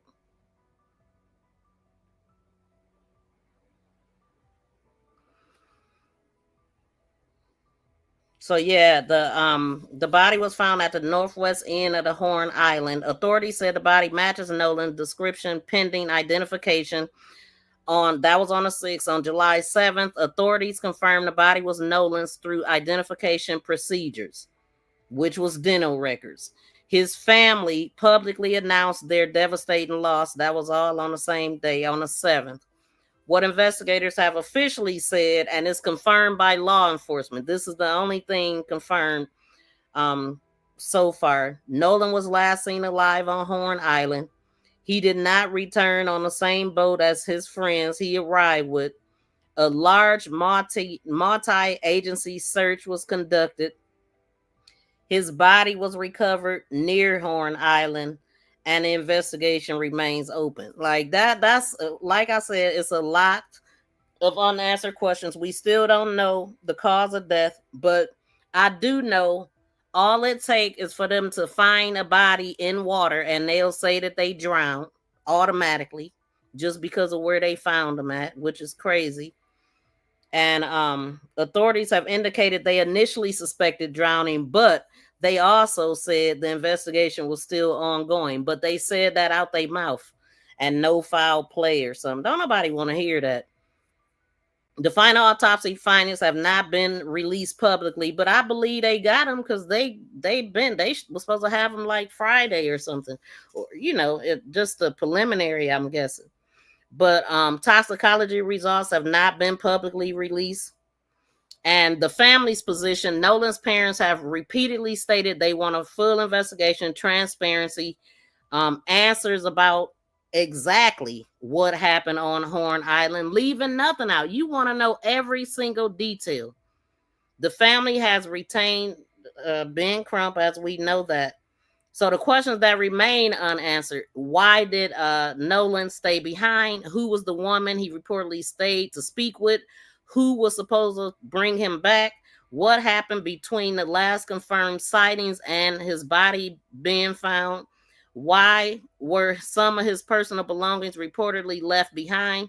What would an autopsy and toxicology ultimately show? These questions are part of the ongoing investigation. Okay. And so some of things we talked about was verified and what's not verified. What's not verified is claims that Nolan was assaulted, claims that he was unalive, claims involving racial motives, claims about deleted evidence proving a crime, claims identifying specific individuals as responsible. So, nothing is considered verified or official unless the police are saying it, pretty much. That's pretty much how that works. Because we know that his family was saying some of this stuff. And they know, I mean, I believe it was deleted stuff because he's the cameraman. And so I believe that he would have been the cameraman that day as well, like he always is. And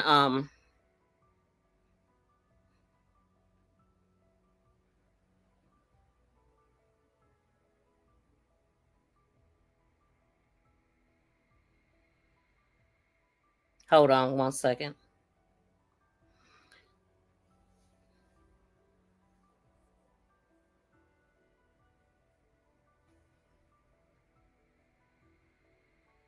So on Friday, July 3rd, Nolan visited his parents the evening before, which I said Horn Island, before his outing. His parents said he cooked salmon for them and hugged his mom goodbye.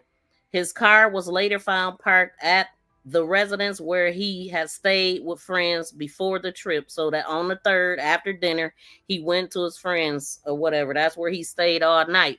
So Saturday on the 4th of July, before the trip, Nolan traveled with his friends by boat to Horn Island in an uninhabited barrier island accessible only by boat off the Mississippi Gulf Coast.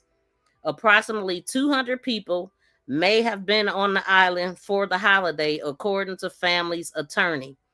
At some point, Nolan's cell phone was left left in or on the boat. Left in or on a boat. One friend later said many people left their phones in the boat because they expected to spend time in the water. Yeah, but once you come up out the water, you got to get into the boat. At that point is when you would grab your phone, right? That is the point that you would grab your phone and all your belongings and put them back with you. Matter of fact, you're going to check your phone and do a snap, or you're going to check your messages if you can. I mean, it's no cell phone. They say is no cell phone activity, but people had devices out there. I don't know. Was it the person that took the video that we hear? Was, you know what I'm saying? Did they have a camera, a video recorder, or was they on a cell phone? Because some people's cell service is better than others. I don't know. Some people have hotspots, but I mean, I'm guessing it ain't no cell phone towers out that way. The reason why they say that. But somebody had something because they was recording and all kind of stuff and taking pictures, which we know you could do that. But hold on. At some point, Nolan's cell phone was left the group rather than hold on. At some point, Nolan's cell phone was left in or on a boat. A friend later said many people left him. Yeah. So Nolan's keys also remain with the group rather than with him. That's another thing. Like, that's crazy. And then we remember the whole thing that they said about the keys, where the father said when he put up, Nolan's friends were already there. Some of his friends was already there and in the house. And he was basically saying that he needed to calm them down because he needed to be able to get something. He needed them to trust him and be able to get something from them. So then they came out and all of that stuff. And one of the guys that was with him was on the phone. And he said that he was talking to a girl, and the girl said that the keys were there on somewhere in the house. So we're gonna get to that part too. But before we do, I want to go to what the sheriff said and I'm gonna get back to what I was reading, but what did the sheriff say? Like, which one is this? I think this one is from like 7 days ago, closer to when it happened. Let's see what he said then. This morning, investigators in Mississippi are combing over videos taken on Horn Island. Hold on.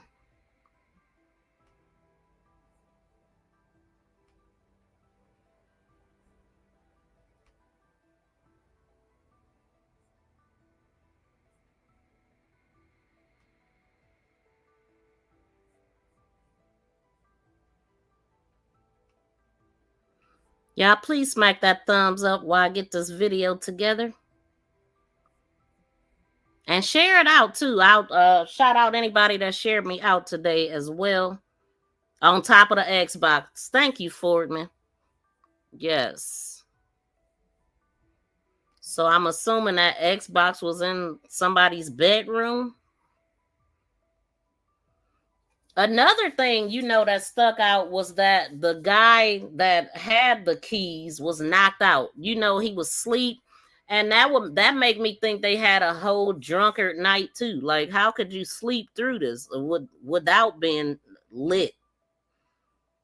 I mean, because not knowing where your friend is, you've reported them missing and all that. His parents don't know, and you just go to sleep.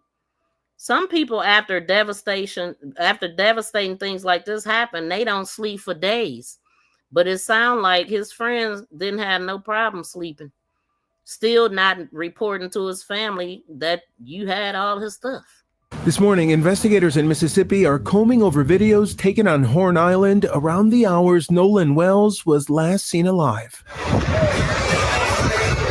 including this clip from social media that has gone viral, the contents of which are unclear. I don't know the origins of that video at this point, but yes, we are looking into it. That's been brought to our attention. Wells and his friends were celebrating the 4th of July. The sheriff now looking into claims from the mother of one of the friends, who says Wells decided to stay behind when a mechanical issue caused their boat to take on water. I believe I'm aware that she said that, or she may have made that in a written statement, but as far as our findings of that, that's still part of our ongoing investigation. ABC News confirming one of Wells' friends on the trip made a missing persons report to the Coast Guard around 11 p.m. that night. Wells' mother filing her own report with the sheriff department just after midnight. Authorities have said they believe Wells drowned, but the sheriff stressed their work is still ongoing to determine exactly what happened. We're awaiting the state's autopsy report from the medical examiner's office.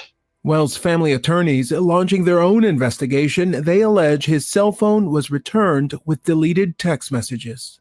At this time, we do not have the cell phone that they speak of. And we've never had the cell phone, but it is to my understanding that we requested the cell phone for an extraction. We're working towards the same goal as the family. We want a thorough investigation, and that's what we're going to continue to do until we arrive at the answers that the family deserves. Now, that's why one of the concerns that I had with the cell phone not being with the police is that they would consider it tampered evidence because they not like official police people that work with them and all that, and folks that they hire to do these things like that. So I'm so happy to hear that they working together, because that would be bad. And we know that these cell phones, they can retrieve everything deleted and find out everything about it. And the sheriff says he and his team are still reviewing a substantial amount of video and images they have received from the public. And he says he welcomes that independent investigation the family attorney says they plan to conduct. Michael? Yeah, I mean, a lot of questions still to be answered there. Appreciate you, Alex. Yep, and still, them same questions we still want answers to. And we have nothing. I mean, nothing. Nothing. This is crazy. How many days in are we? Still no answers. Hold on, y'all.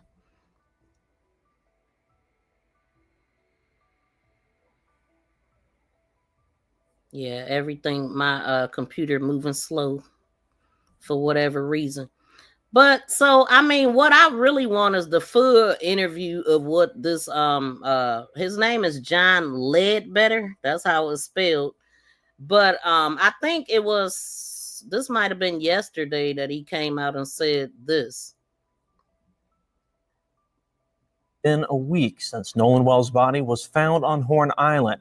As the country sits and waits for the investigations to conclude, many questions are still left to be answered. Today, I spoke with Jackson County Sheriff John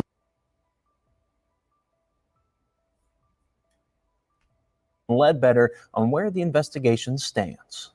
Speculation continues as to what happened to 18-year-old Nolan Wells over Independence Day weekend. Jackson County Sheriff John Ledbetter met with WLOX to give what updates he could. However, considering this investigation is active, it's ongoing, he wasn't able to confirm much. Ledbetter did confirm that interviews have been conducted with witnesses, and the department has been in contact with other departments and agencies, including the FBI. The investigation has benefited from information brought by the community. This recent week, we've got a lot of valuable information that has come from the public.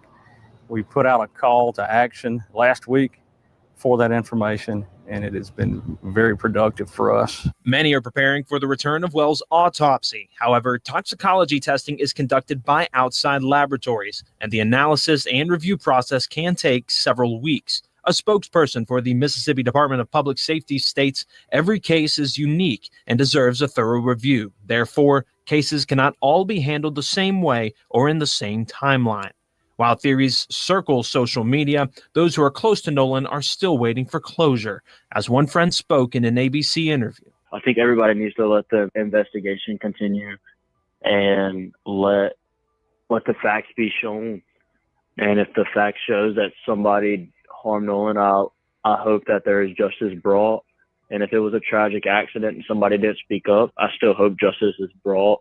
The facts is the only thing that's going to overturn that. So that's what I'm just waiting patiently to see before I think anything else. I just know I've lost my best friend.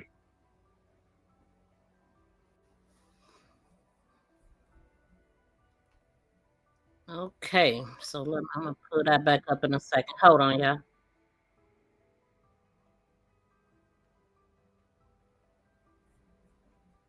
Yeah, that's something that I want to talk about too, is the family's part of their when they talked about the phone and all of that stuff.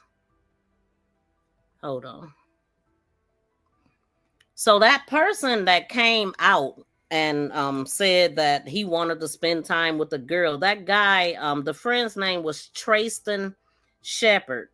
And it says a friend, Trayston Shepard, later said Nolan had met a young woman that day and appeared interested in spending more time with her. Shepard said that this was the first time Nolan and the woman had spent time together. Like, that was his first time meeting her, is what I'm understanding. And it just don't make no sense. None whatsoever. It says the friends returned to mainland without him. There were conflicting accounts about what happened immediately before and after that departure. The sheriff says witnesses reported Nolan intended to stay and secure another ride. Nolan's family says that explanation does not fit his habits, especially because he did not have his cell phone or keys. Ben Crump has said a witness claimed Nolan had intended to leave with his friends. Okay, so that female that they said he was going with, her name is Katie, she said that. So it's like, oh, y'all trying to put it on me? Nah, he said he was going with y'all. So what does that leave? That leaves Nolan just wandering around on the island and nobody is claiming him. Okay, the friend said he went with her, she said they went with him, and we all know the outcome. So he's just out there just wandering around by himself with 200 people not helping. It don't make sense. So the young woman reportedly connected to the island encounter has been described in reporting as saying Nolan left to look for his friends. But that account has not been publicly released in a sworn statement by the authorities. So then the evening of July 4th, Nolan's mother used the Life 360 app to locate his cell phone on the mainland. His parents attempted to locate him and eventually reported him missing. Nolan's mother said there was confusion or delay over which agency had jurisdiction because Horn Island falls within a complex mix of federal, state, and local authorities. So one of Nolan's friends also contacted the U.S. Coast Guards, okay? And that wasn't until 11 o'clock. So, I mean, get out of here. And then, so that's the part where I want to pull them up to talk about that as well. So give me a second on that, y'all. And thank y'all for everybody tuning in. Let me see what y'all saying. Y'all, please smack the thumbs up. I'm over on the politics side. Let me see. That post the aunt made was a bit odd. She stated the girl went in another boat elsewhere. That friend said we didn't want to see him die. So they saw what happened to him. Yeah, okay, I do remember hearing that nobody wanted to see him die. Yeah, physically, I mean, yeah, he did say that. You are the best person to talk on this. Oh, thank you, V3. I appreciate that. Oh, you covering this. Today is my first live stream on it. I did a couple shorts. And yeah, please hit that thumbs up. Brian said, thank you. Many questions, Terry France said, and looks like a red book. Okay, so I read those. Let me see. Gretchen said, I don't believe that he would have met a young woman that day and stayed behind to spend more time with her. Exactly, because he could have gotten her phone number and came back to spend time with her. Exactly. I mean, unless he didn't have time, you know what I'm saying? Oh, he got to rush and do this and that. Yeah, and time, and come to find out, he didn't have time because it ended. So, I mean, they act like he had to do everything in one day. Like, yeah, you would have get the number. He got plenty of females knocking down his door. Like, why her? Why would he want to stay on water to possibly get hurt? It makes no sense. It definitely makes no sense, but they definitely thought that we was going. We ain't going. The parents ain't going. And I'm happy because it takes the family, it takes the family to come out. When the family don't speak, people don't know. The family is what make people more compelled too. And just the person, what before his family came out, people was already on this. But it really helps keep giving information, because stuff happen every day. I mean, every second of the day, quicker than that.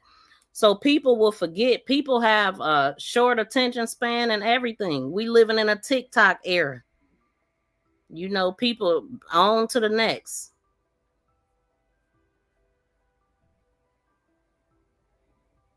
Oh, do I have it up yet? Let me make sure. Okay, yeah.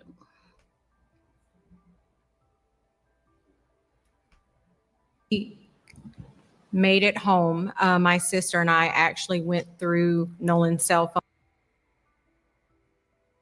That's when Jackson County and the Sheriff Department. Heart was so big, and your outlet, so we know who is speaking.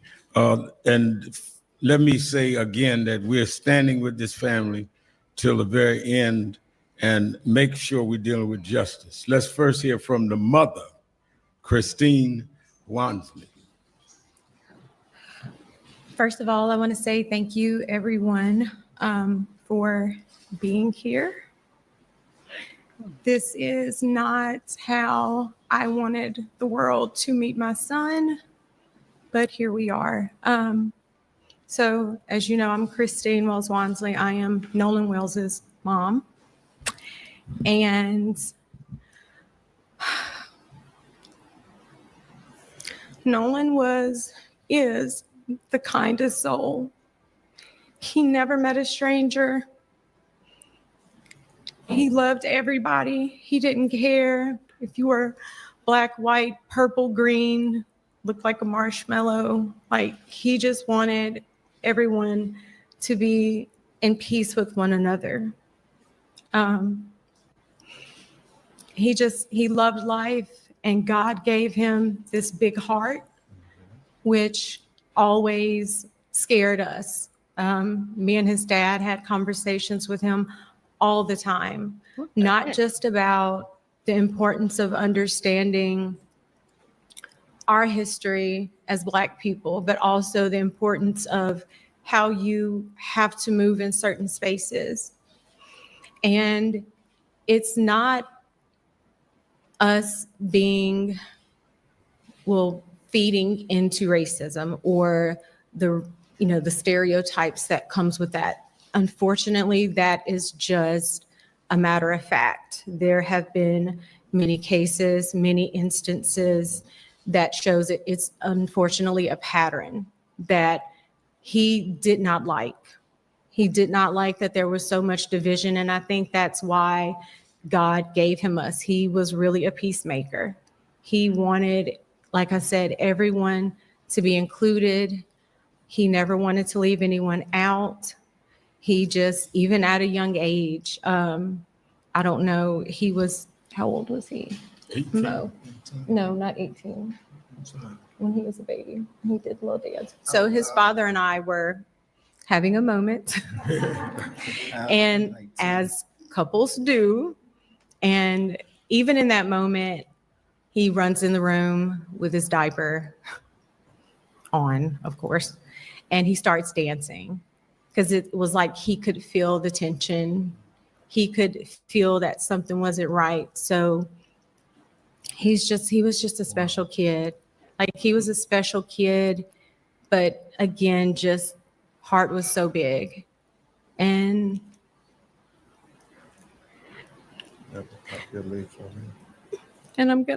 we're gonna miss him dearly.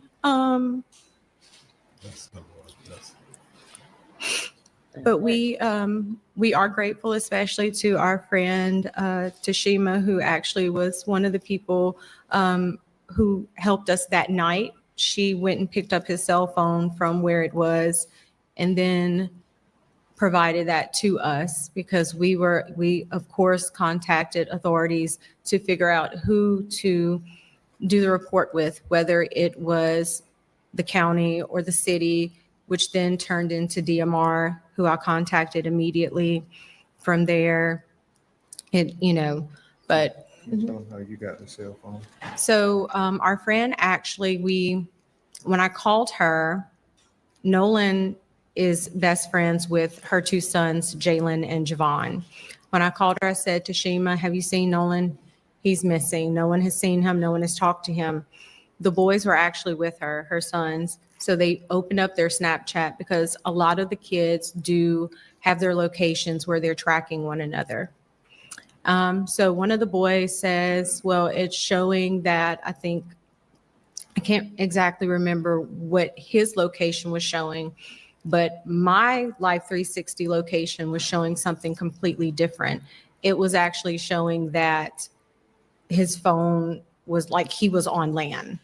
And so we ended up, she received the phone from that parent, and then we met up where his car was, which was at a separate location.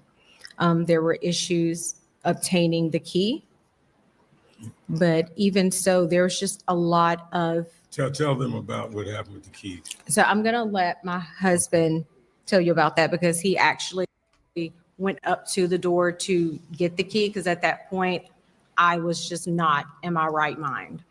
Okay, so I do want to just point out again that these people are, I don't know how they talking calmly like they are and how well they doing, but God bless them, man. I will be a freaking wreck.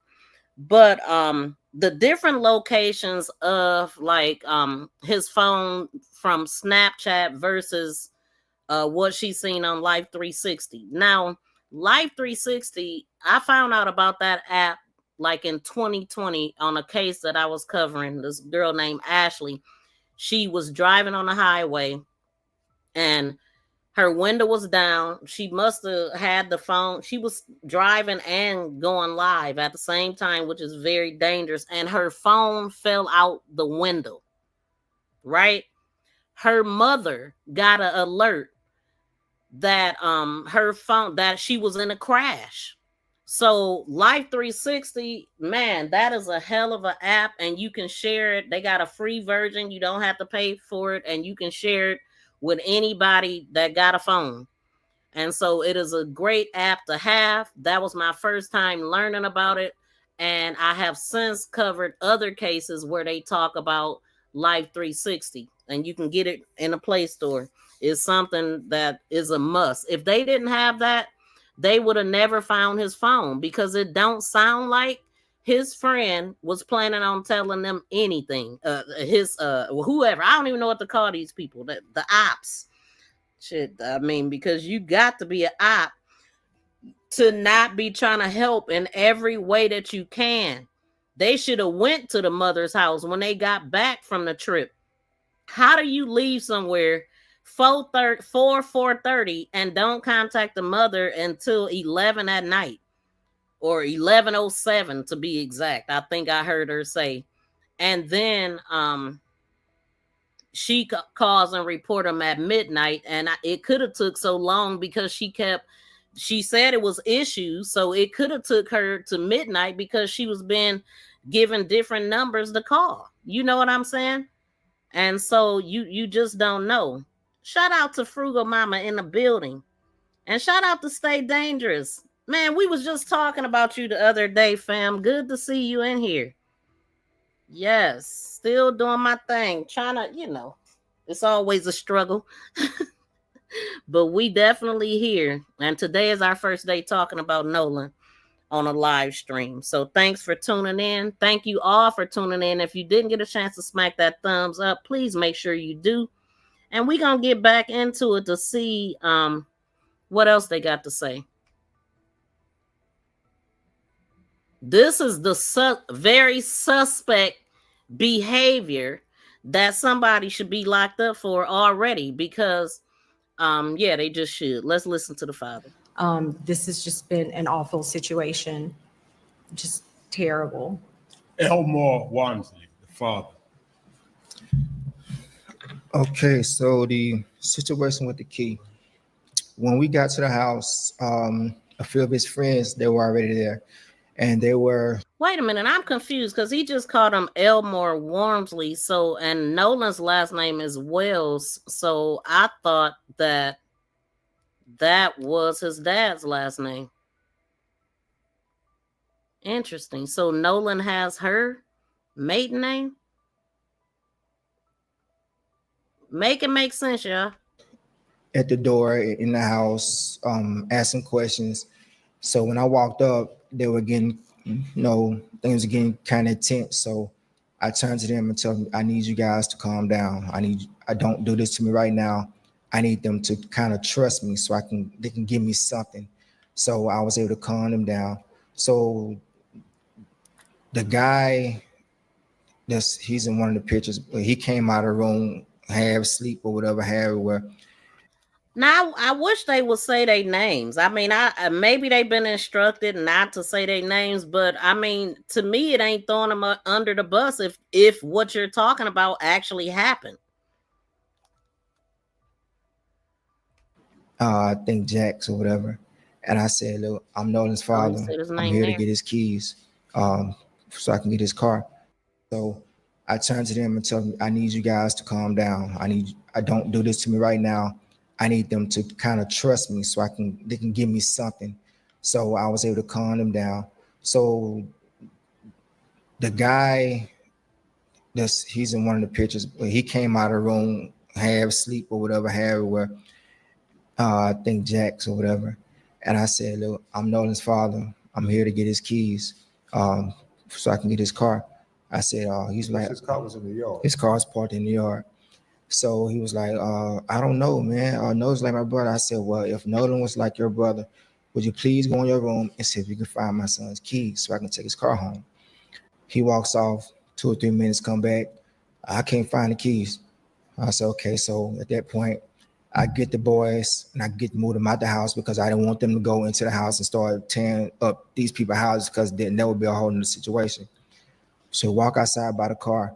One of the guys that was in the house with us, he was on the phone with a girl, and the girl told him that Nolan's keys were on top of this Jax guy's Xbox in the house because apparently she was there with him earlier. So he goes back up to the door by himself, and 5 minutes later, the keys come out. So now I feel like you done lied to me. So now I'm really like in distress with you. But as far as their night goes, if I knew anyone who had a boat, I would have went out that night looking for my son. We tried, but I don't have friends with boats. But if I knew someone with one, I would have went out that night. And this so happened that his coach saw all the stuff on Facebook that next morning and called and contacted me at like 5 a.m, asked me, did we want to go out? And I told him yes. So within an hour, he was at the dock. We met him and we went out. We docked the boat, got off the boat, walked on the island, walked a pretty nice stretch, came back, got back on the boat, went around the island, looked, came back around, and where we went to, that's where apparently they say that his body floated up. I don't know a lot about water currents over there, but I would think that we would have saw his body. And on the trip there was a family that stayed a night on the island, like actually tented out on the island. So if he was left, he would have saw that family on the island, and there was 2 other boats docked, so he would have had help. So I don't know. I don't know. I think we stayed there for like an hour and a half. That's when Jackson County and the sheriff department showed up, and they were going to do their rounds. And I had a classmate of mine, him and his 2 boys, that came out and they searched, and then they got back in touch with me and said the Coast Guard had finally showed up in airplane. So what is so critical, what Elmore is saying, is they went out on Sunday, and the tide, if it brought his body up, he went missing on July 4th, as they say. His body should have been there on July 5th. Why would it not appear to July 6th? And that's one of those things that's just not adding up. And the fact that if he stayed behind on the island, there were boats there, there were people, somebody had to see something. That's why it's not adding up. And that's what they're saying. It's just not adding up. Yes. And if he was there 2 days, somebody on the island would be able to verify that. 2 days and nobody's come forward and said, no, he was with us, or no, we saw him. It just does not make sense. Make it make sense. Just one last thing. We want her to talk about the cell phone deleted messages. I'm sorry. I thought my voice was loud enough. One last thing. We want to have Christine talk about the cell phone from her perspective before they tell you who Nolan was, and then we'll take your questions. So when we made it home, my sister and I actually went through Nolan's cell phone, particularly Snapchat, because that is so popular with the children. And when we opened it up, there was nothing. There were no saved pictures. There were no snaps from that day. And we did open it before the 24-hour expiration. So we found that very concerning, only because anyone who's ever been around Nolan will tell you at social gatherings, he's taking videos, he's taking pictures, he's even come up to me when I'm getting ready to go to bed. Hey, Ma, come on, take a picture of me. You know, like that was Nolan. So that's why we feel that things may have been deleted, was because of the fact that there was nothing in either one of his accounts. But I do want to say this. I would hope that any parent who, God forbid, would be in our situation, I would hope that you would do the same thing. I would hope that you would ask for any help, receive any help to get answers, because at the end of the day, that's all we want. We just want to know. We just want to know what happened and why our baby didn't come home.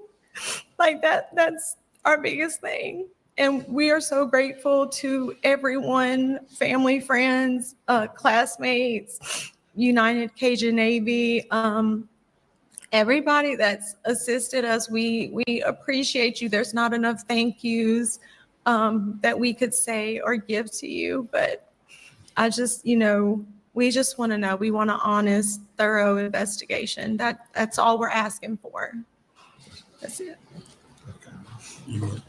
Do you want to say about who Nolan was, and then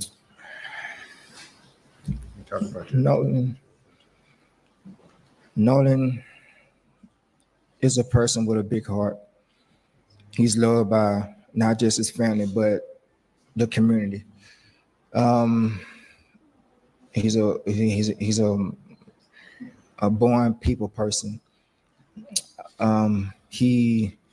He really developed a bond with his baby brother, because both of them play the same position. So he was really understanding the business side of the sport, which is football, and understand that it's not just a game you playing. So the stuff that I was telling him, it was kind of starting to sink into him, and he was really getting more in depth into it.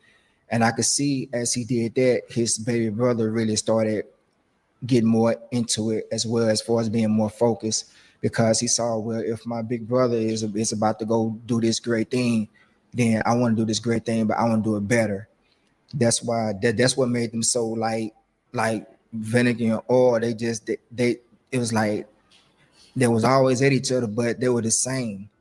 When I look at my youngest, I'll say Nolan, or when I look at Nolan, I'll say my youngest name. So they would train together. I would always say, hey, you did some push-ups, you ran some routes.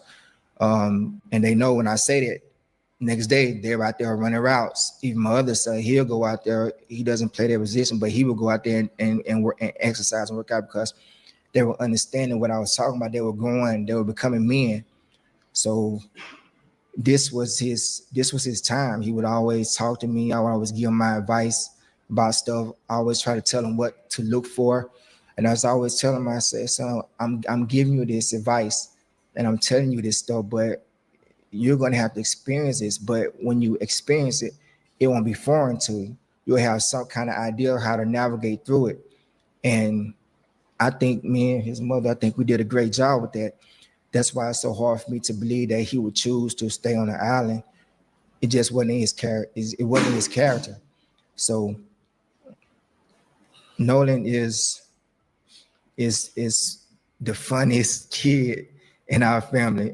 Speaking of the time she was talking about, yeah, we were having a kind of heated moment, and I don't know if you guys remember the little dance called Stanky Leg.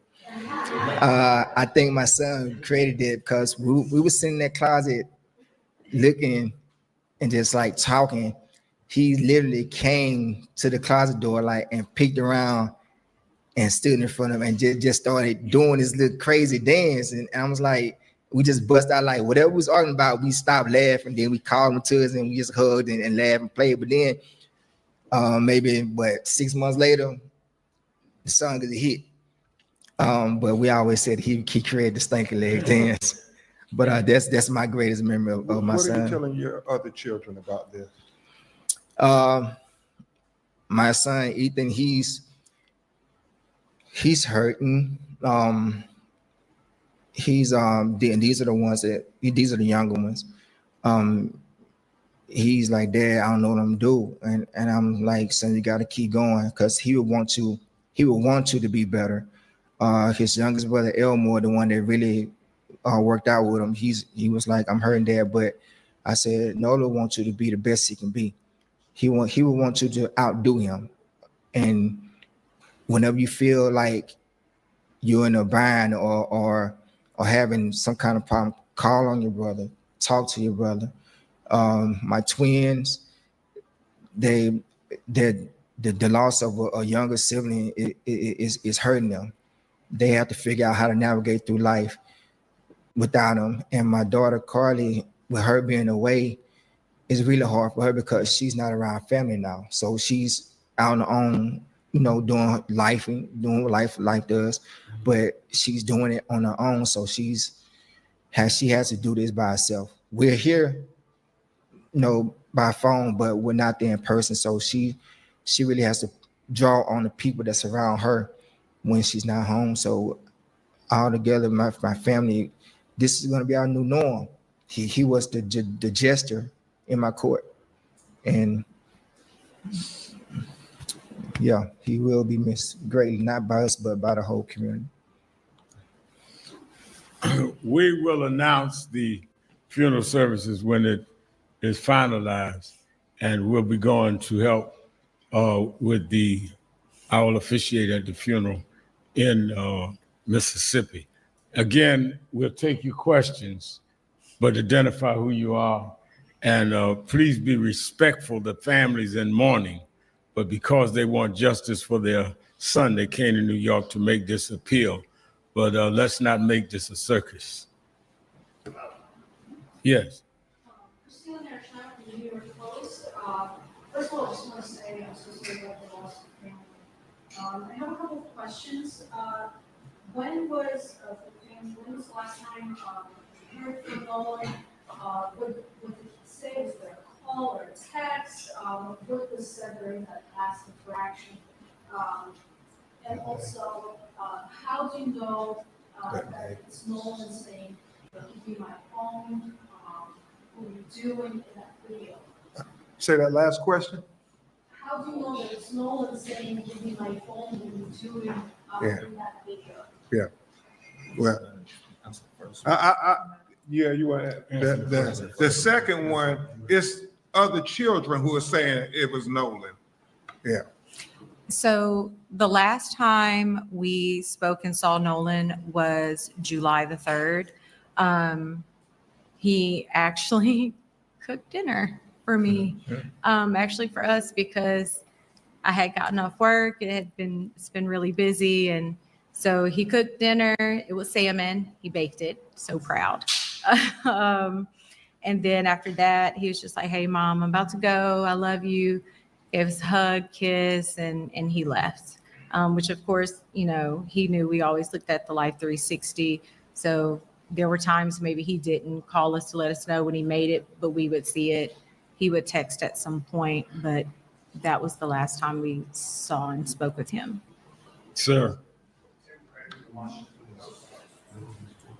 Two questions. First, who was doing the independent autopsy in Washington, D.C.? And the second question is, as part of your independent investigation, have you planned to reach out to the other voices that ask them to voluntarily speak to your investigation? Dr. Roger Mitchell is doing the independent autopsy on behalf of Nolan Wells' family. And we understand that the young men have lawyers, so we will have to have their lawyers agree to let them speak to our investigators, and we have not attempted to talk to them as of yet. We have been attempting to talk to many of the students and people who are out there that we are aware of. Okay. Right here. You go. Oh, okay. Justin Finch, Inside Edition, asking a question here. First, for the family, wondering if you recall from your friend what was said to her by the people who gave her Nolan's phone, and for Attorney Crump, wondering for you, at some point, will that phone be given to police for their investigation? They've expressed interest. Yes.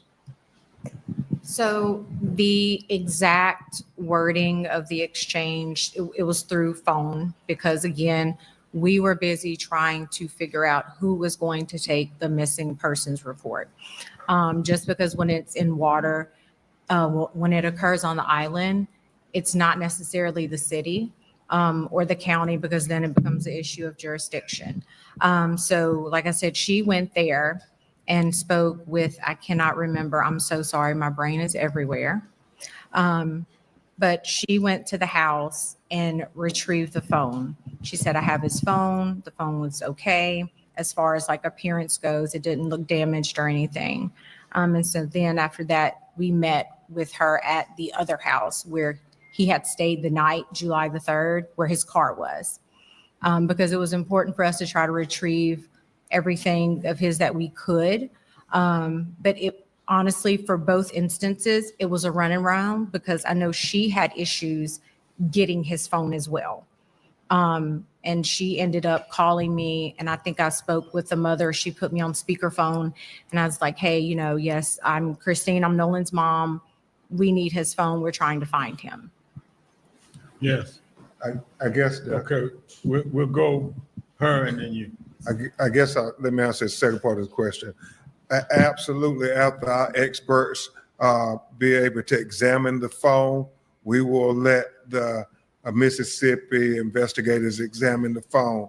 And it's fortuitous that they have the phone, because normally in these investigations, as you know, Reverend Al, they will have the phone and stuff, and they will keep it for months, and the family just be in limbo. But thank God we have the phone now. We're going to do it expeditiously and give it to them to examine it as well. Anna Schechter with CBS News. So you said that he stayed the night at a friend's. The first question is, did he stay with the friends that he went on the boat with? Yes, he did. And my second question is, has anyone come forward and provided you with other photographs or videos from Horn Island from July 4th that afternoon? They're starting to send them to our office, and that's what Attorney Park was being so adamant about. Please continue to send whatever videos you got, whatever pictures you got, and we're very thankful that some young people have done that. Good afternoon. Darla Miles, ABC 7 New York. First of all, I would like to extend my condolences to you, Mr. and Mrs. Walmsley. I know this is very brave of you, and we appreciate your transparency. Two questions. Also, my regards to you, Reverend Al, Mr. Crump.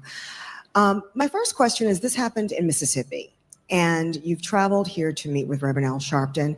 Why was this important to you, and how meaningful has this meeting been with you here in New York? Talk to national meeting.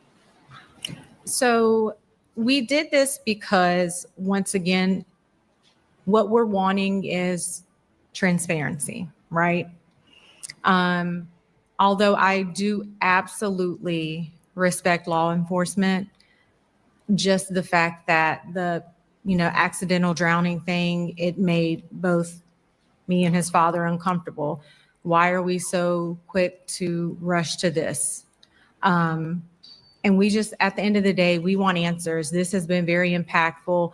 And I'm gonna be honest with you, the day they found him, we were at Port Mars, which is one of the boat launches. And I was standing beside the water, and I had said a prayer, and I was like, Lord,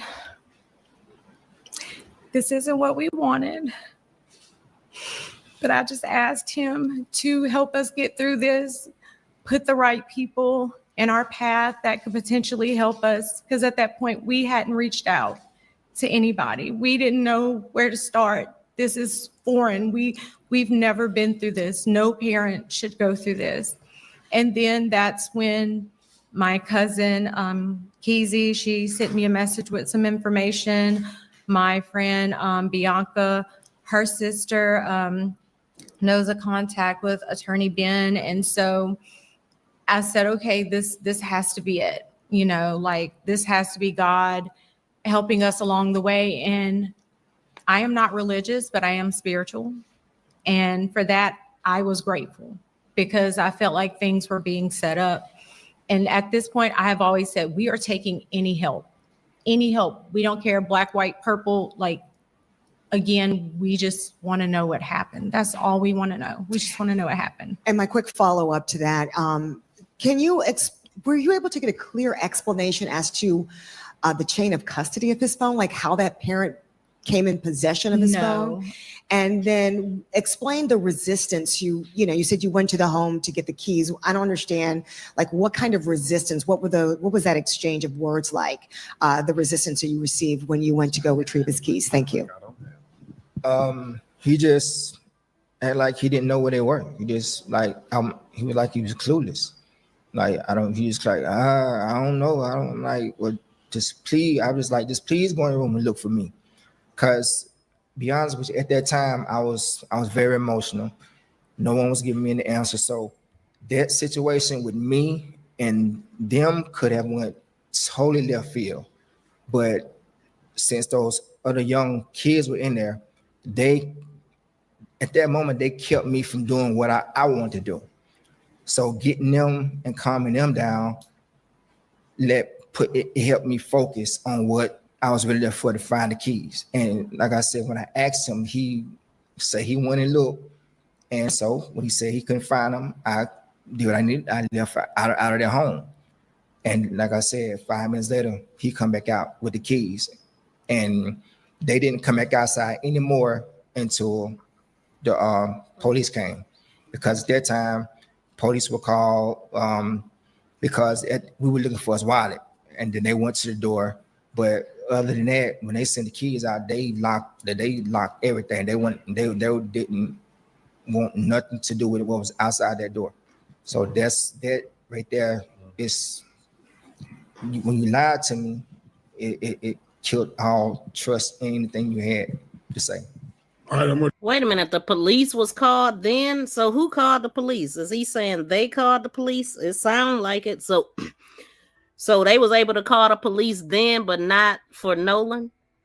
I'm a little confused. And why were they so defensive? You know what I'm saying? Like, number one, to me, that sounds like guilt. When you are automatically defensive, can't nobody talk to you, you acting like you don't know nothing, you're so asleep, you didn't know that the keys was on your Xbox, which was probably located in the same room that he was sleeping in.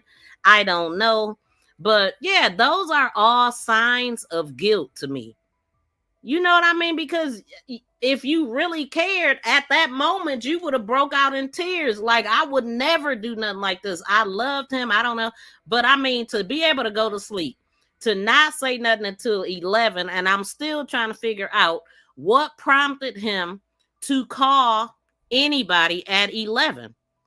What made them call? That's what I would love to know. I mean, I feel like this case deserves a press conference, but have we gotten one? I'm talking about from the official people, because things that they saying, it ain't being put on the record as official. It's only official when it comes from the police. So we need to hear from them. They need to be doing a press conference. You know what I'm saying? Like, this is the frustrating part, that we never get press conferences. Even when you make a fuss like this, where they at? You get a 2-minute clip of the sheriff talking. Make it make sense. Take the last four. 1, 2, 3, 4. The young lady who had okay. Go ahead. Maria Campanodi with CNN. 2 questions for Attorney Crump, just to get some clarification on the timeline of the events. When was Nolan last seen and by whom? And the second question is, who first reported Nolan missing and when? Well, and I asked his mother to also assist on the second question. But as it's conflicts, you know, the young woman say that he went and got back on the boat with the boys. The boys say no. He said he was going to stay with her. And that's a conflict. And the troubling thing is, if they're saying, well, he made the decision to stay behind, would an 18-year-old college student say, go ahead without me, I don't want my cell phone or anything?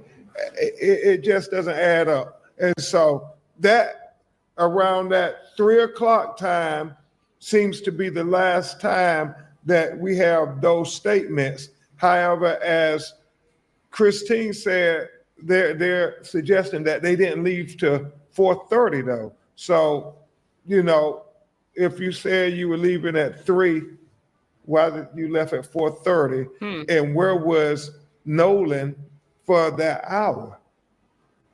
And talking Israel. about, I think she Make it was make asking about sense. the cell phone. What was your? Oh, I answered last scene. I thought you said something else. I think authorities. Oh, the missing. Okay. So his friend contacted me. It was around 11:07. And then I called my friend to ask her had she seen him, because that would be the only other place I would think he would go if he were back on land. And so then when she told me no, she was like, don't worry, I'm going to look for him. And that's when we got on the phone. First I called, it was either the county or Ocean Springs. It was either one of them, but whichever I called first, I was directed to call DMR. Because so DMR, if I'm not mistaken, they handle cases with the island or the water in that area. So the young lady took the information down. She's like, I'm going to give you a call back. I said, okay. So when she called me back, she explained to me, she was like, I've spoken with the Coast Guard, which his friend had contacted the Coast Guard. Warren had contacted the Coast Guard to report Nolan missing as well. So I'm on the phone with the DMR. He's calling Coast Guard. And she said, I spoke with Coast Guard and, you're going to have to complete the report with, I think it was Ocean Springs. So we go down to the Ocean Springs Police Department. We're told because it's a jurisdiction issue that they can't file the missing police report. Jackson County the Sheriff's Department ends up calling me back, I think if I'm remembering this correctly, and she was calling to check to see were they able to do it. I told her no, they couldn't do it. The young lady on the phone and the officer at Ocean Springs Police Department spoke. He explained to her why Ocean Springs Police Department could not complete the missing persons report. She said, okay. He gives the phone back. She's like, look, I'm just going to go ahead and do it so there's no more back and forth. So my husband and I, we met an officer in the McDonald's parking lot. I think at this point it's maybe around 12. Don't quote me on that. But we explained to him, what he looked like, age, all those things. Last time he was reported seen, which again, by his friend, he said that the last time he physically saw him was at 3 p.m. and they were getting ready to leave the island.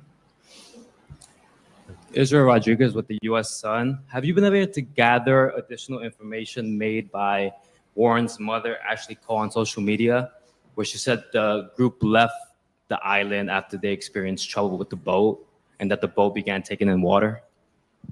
Your question is what directly? We know she made that statement. Have you been able to gather additional information on that?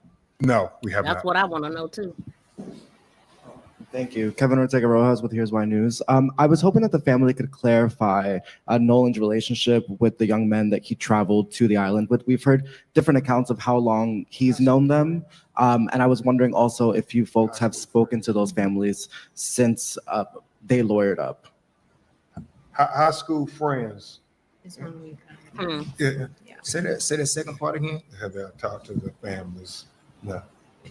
I haven't spoken. Last question. That's crazy. No respect. I want to speak to the family. I stand here as a cousin, a first cousin of a victim. In 2020, he went out with his friend and the mother, who was white, and he went missing. He was found dead, deceased, in a field behind her house. She was arrested. She was charged with failing to report a missing child and contributing to the delinquent of a juvenile. Oh, that's so your story. I know that. It's very familiar. Your pain, I feel it. And I will continue to advocate. I'm an activist and I go all across the world. But today I'm here because I stand with you. As a cousin of a victim, I know what you feel when you don't get justice and the system is up against you. Oh man, that's so sad. But I cannot even think. Last name Charles. It was a boy that was a teenager. Who was found. That's who I was talking about. He was found in a sugarcane, face down. The mother that this lady picked him up from his home, from his dad. The mother had took him. The mom had let the dad take care of him. So he was living with his dad. And some white woman came and picked him up, which allegedly he was friends with her son or something. They went to her place and was there drinking and doing all kind of stuff. They claim that he started tripping and ran off or something. They was doing mushrooms is what ended up coming out. And God, I can't think his name. Neither one of their name, but that's what I was mentioning when I said that I had covered a case where a kid was face down in some water and his face was dang near half of it. You could see his whole bottom rack on the side because the jaw was gone. That's who she talking about. And I can't think of their names. It drives me crazy. I cannot think of their names. But maybe in my next live stream I'll say something. But I think his name start with a Q. And she did become an activist after that, from what I've seen. And she was also at the Carmelo Anthony trial. She was standing, as a matter of fact, she was standing with Dr. Candace Matthews when she came live about the situation. God bless you. Thank you. We will follow up, and when we're ready to formal announcements. Again, the funeral service is not to prompt religion, it's to seek justice and unity. And we want everybody, black, white, everybody, to come and extol what this young man represented. It's not a protest rally. It will be to really lift up the spirit of this young man and to stand with the family. If we have to do protest rallies, that'll be announced at another time. But the funeral services is to talk about how Nolan was a great young man to his family, and we're there to comfort them. Thank you for your time. Let us, please. I'm sorry. So I know I have been seeing some younger people, real adults, older people doing protests. We actually had a very small one in Ocean Springs. Some young boys that knew Nolan, actually some of his friends. So what Elmore and I would like to say is, if you do, please be peaceful. Right. Nolan was not someone who liked fights, physical fights. He really didn't even like arguments. So don't go out there trying to be tough. Just think about what Nolan would want. And I'm telling you, he would not want that type of behavior. So let's just make sure that we keep it peaceful and respectful to one another's and others, and just stay away from negativity, but also to all of those who have sent beautiful messages. We have not gone through all of them, but I want you to know that we appreciate you, your love, your support, standing with us, and just keep us in your prayers. Thank you, ladies and gentlemen. Okay, so Selena Charles, that's the cousin's name, that was just speaking. And I believe that's what made her become an activist. But yeah, it's just so many, y'all. It's so many. And shout out to Don Lemon. I'm actually playing this from his channel, who got the exclusive interview with Ben Crump when he first came on. He's interviewed the family and everything. So check him out. He had 21K in his chat today. When I looked, I'm like, wow. So a lot of people was tuned in. Don had mentioned that the national media hadn't even got involved, in the beginning, because that's what they do. They be on code. If you pay attention to the news, when they find a black person hanging, You get 30 seconds of a news clip. Okay, and then they automatically just rule it. And we know back in the day, the media was, they responsible for a lot of things. But I ain't about to go there. But one thing I want to just talk about this timeline again. So the father, what we just heard, the father, he went out there on Sunday, July 5th, and he said they went out there about 6 o'clock in the morning or 5 a.m. A coach called him and he had a boat, and so they went out there together. And so Nolan's father went out by boat and personally searched near the island. I heard him say they was out there for like an hour and a half. A multi agency search involved local and state personnel, marine authorities, federal resources. Marine authorities and federal resources. So authorities asked the public for videos, photographs, and witness information from people who were on the island. And we know that Ben Crump and his crew is also asking for that same information. So Monday, July 6th at approximately 8:45 a.m. is when his body was found by a park ranger who located the body in the water, and it was along the shore near the northwest end of Horn Island.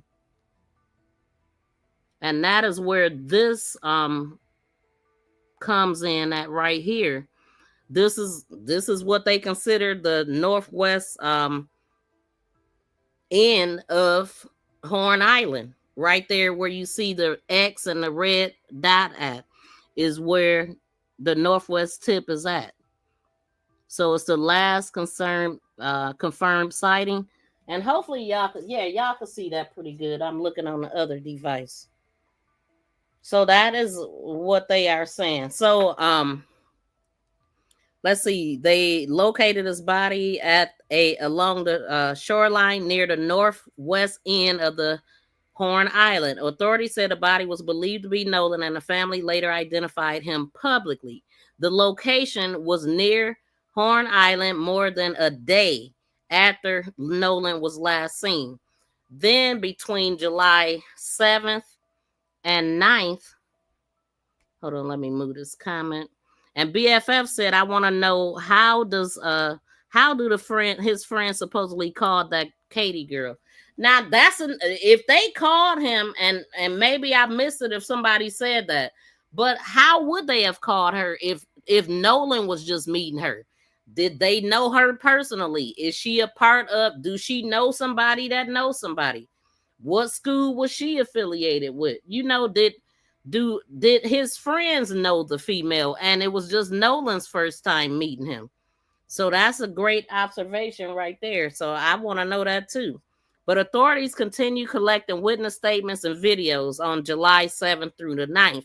The sheriff said the young people who had traveled with Nolan were cooperating and that investigators had not found evidence of foul play at that stage. And that's why the family got Ben Crump. He also emphasized that the investigation was continuing and an official autopsy was pending. That's what they always say.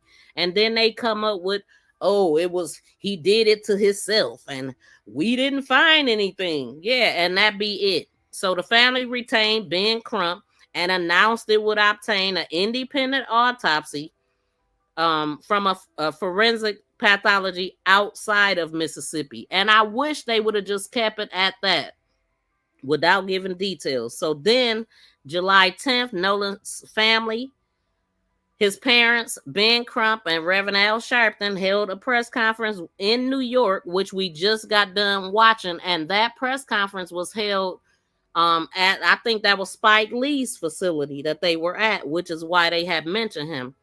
They called for transportation. They called for transparent investigation and asked everyone to record who recorded videos on Horn Island to submit it. Crump said experts would attempt to recover data that appeared to be missing or deleted from Nolan's phone. The family said the cell phone would eventually be turned over to investigators.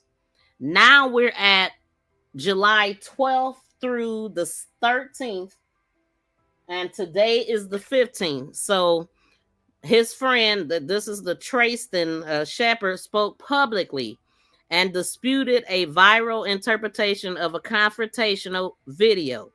He said the shouting video in the clip was his, not Nolan's, and that Nolan was not the person arguing in the video. But was he standing there?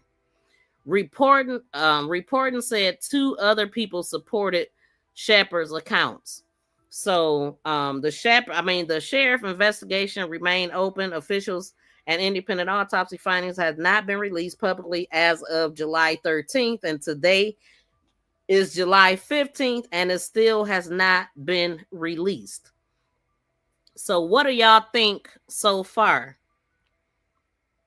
It's a lot of information, and then I want to cover what law enforcement is saying versus what the family is saying. So if y'all didn't get a chance to yet, please smack that thumbs up, subscribe to the channel so you know next time I go live and all that good stuff. So thank you for that fair use disclaimer, Terry. I appreciate you, fam. Definitely. Yes, he said, shout out to Sleuth Nation. Absolutely. And Colin Kaepernick paid for the autopsy. Yes, shout out to him. Byron Allen donated $100K on the GoFundMe. And Tyler Perry is paying for the funeral. Yes, so thank you for that. Park said phone may have answers. Definitely. Why his phone taken from his friend, from him? Why his frenemies take content from his phone? How did they get in the phone? Stepmom deleted phone info. Maybe Nolan has something in the phone. I believe he would have. Most definitely. Most definitely. So in order to be non-violent, you have to demonstrate your capacity for great violence. Otherwise, you are harmless and will get no results. Man, well, that Ben Crump them, it's sounding like they getting to the bottom of it. Like forensics said, they got the DA to to agree, sit down and talk to the family at least. Horny Island for Katie. Yeah, I don't believe it. I don't believe it at all. Wild Crump the clown, leave him alone. He doing what he do. But the poo party is where he got. Yeah, allegedly, my kids go on boats with. Okay, hold on. So forensics says yes. Thank you. Thank you. Yes, Kawan Bobby Charles was his name, and his cousin that was just speaking, that was Selena Charles. And so, yeah, she was the one. She literally was posting pictures of Kawan like Emmett Till.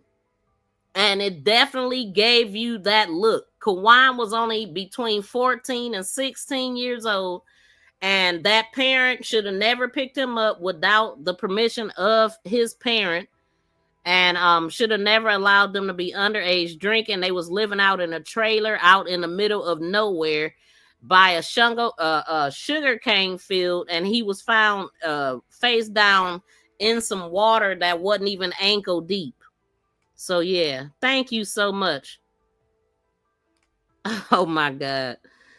Boy, Fly, I definitely shouldn't have put that up. Martin's mentality is needed, but so is Malcolm. Okay? I agree. I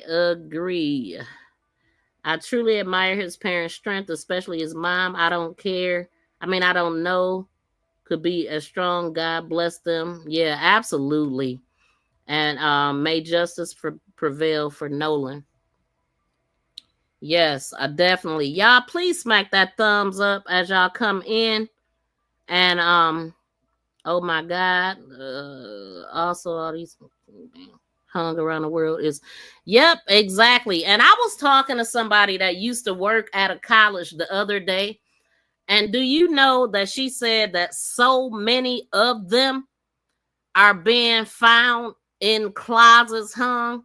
These are stories you don't hear about Why? Because the families don't come out and say anything. BFF said, OMG.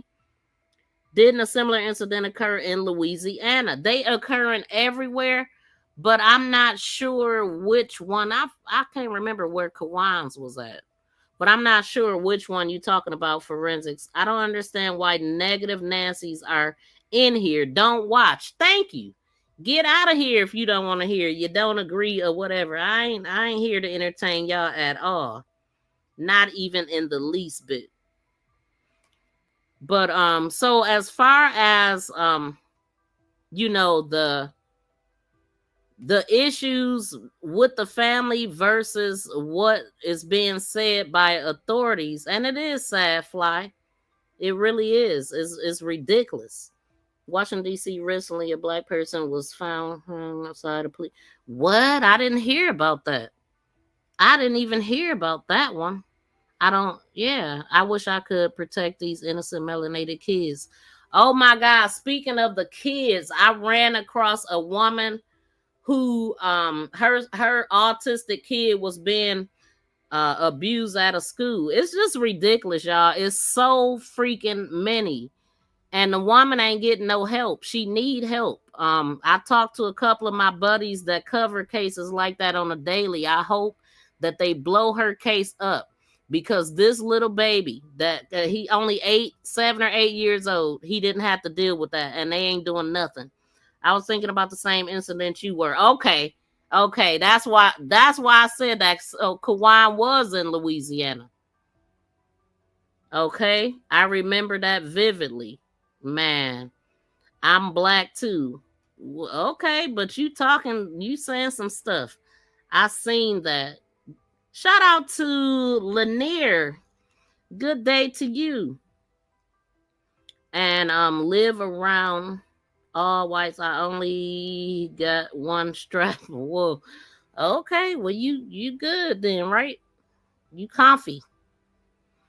But okay, so law enforcement narratives versus the family. So law enforcement, why Nolan, the issue, why Nolan remained. So law enforcement says witnesses reportedly said he voluntarily stayed to spend time with a woman and expected another ride. So the family's concern is his parents say he was taught to remain with a group and would not normally allow his friends to leave him on an isolated island. Come on now.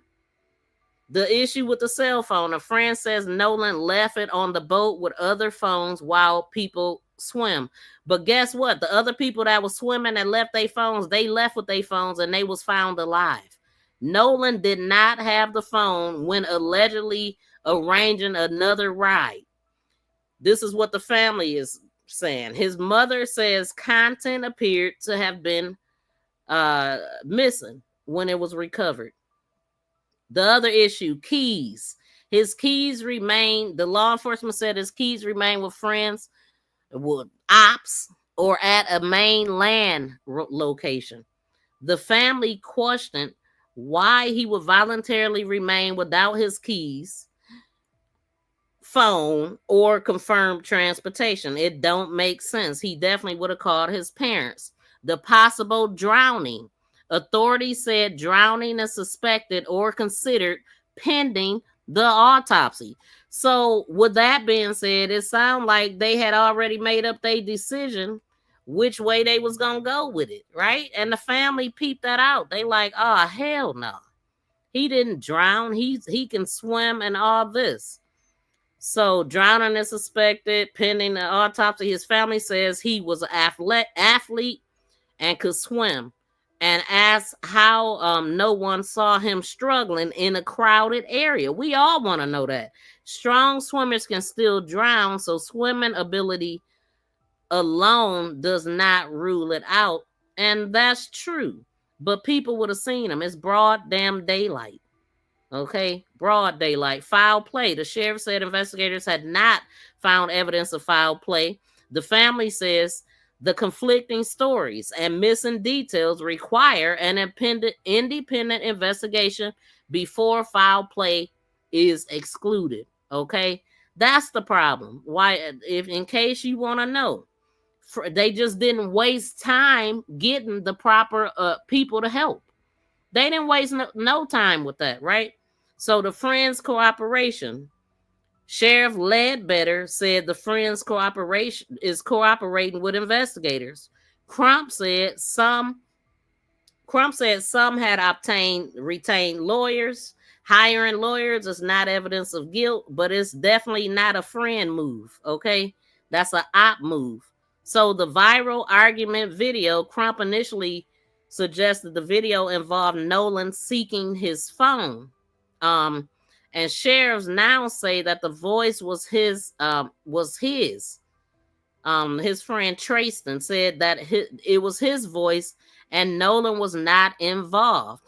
So the videos meaning remain disputed unless investigators can authenticate it. Now, I did a short on that video, and what I heard is something about, it was a lot of F-bombs. You could hear that clearly, but I can't. Let me go to my short because I can't think of it, what it was right now.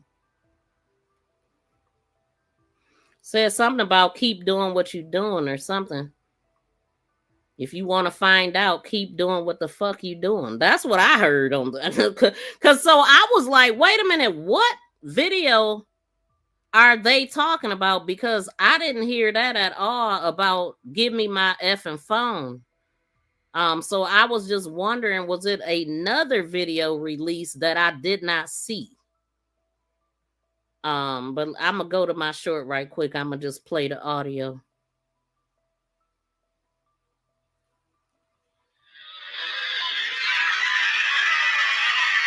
And let's listen.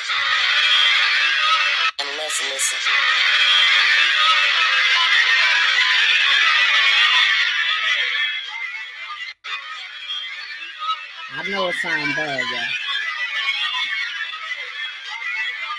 You want to motherfucking go see, keep doing what the fuck you doing. Fuck.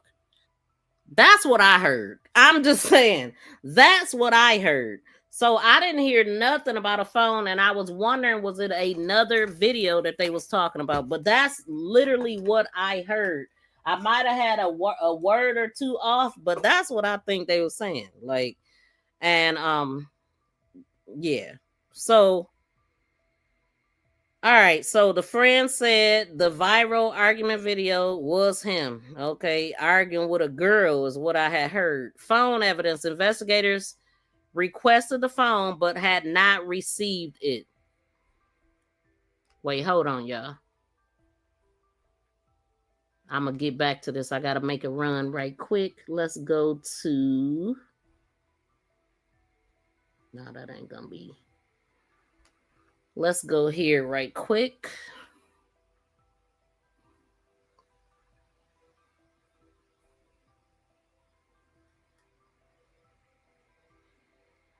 About. And then sometimes you'll wake up and you'll smile thinking about what your loved one. But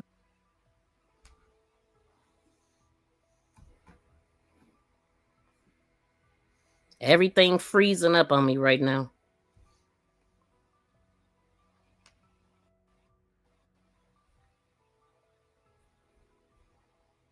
But he was just genuinely a good person. Like I always say, all the best parts of me are with him. Mm. And Dad, anything else you want to add? It's just, he's going to be really missed. I know a lot of his teammates, they all look to him as a leader. He's more like a silent leader. Not real big on words, more action, which is kind of like I was. I really wasn't real big on talking. I really wanted to show you and you follow me, and people follow him. And it's gravitated. He put in the work, he worked hard, and he knew he was focused on what he wanted. And he wanted to make life better for, his family. He wanted to have his own family. He used to say, Dad, I want to do this. I want to do this. I want to do this. I said, well, son, you got to take it one step at a time. Slow down. Let's go. Let's walk this thing out. Let's train. Let's sign our deals. Let's, make these teams, make these camps, put the work in, and everything else will work out. Even his baby brother, their bond got even stronger because now I have a big brother that he's finna do something. So now I want to outdo that. So his focus and his confidence has got even better. So I was looking forward to both of them having outstanding years. Seasons, He seemed like he inspired in the home and he inspired Absolutely. outside of the home. And Attorney Crump, where do we go from here? What's next? Well, the deleted messages that Christina was going to So- briefly touch on, we want to get the phone and figure that out. Backtrack on that. When we finally got his phone, me and my sister went through the phone. We went in his Snapchat. He had 2 accounts, absolutely nothing. It wasn't even 24 hours, which is how long videos and pictures stay in Snapchat. And I was just like, that can't be. Like, I've seen Nolan whenever he snaps, like when he goes and he's having fun, like he does videos. Like, there was absolutely nothing, no saved videos. And even my sister was like, yeah, that's suspicious, Michael, you know. We having an independent autopsy done at the behest of his family.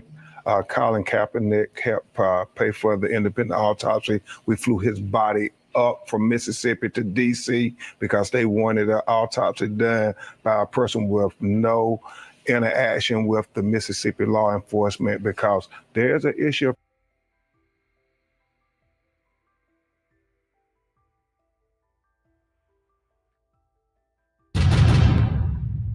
So Tracy, what his parents think happened here? Do they believe this was just an unfortunate accident, tragedy, or that it's something more sinister? I was in Ocean Springs when it happened, and I was still in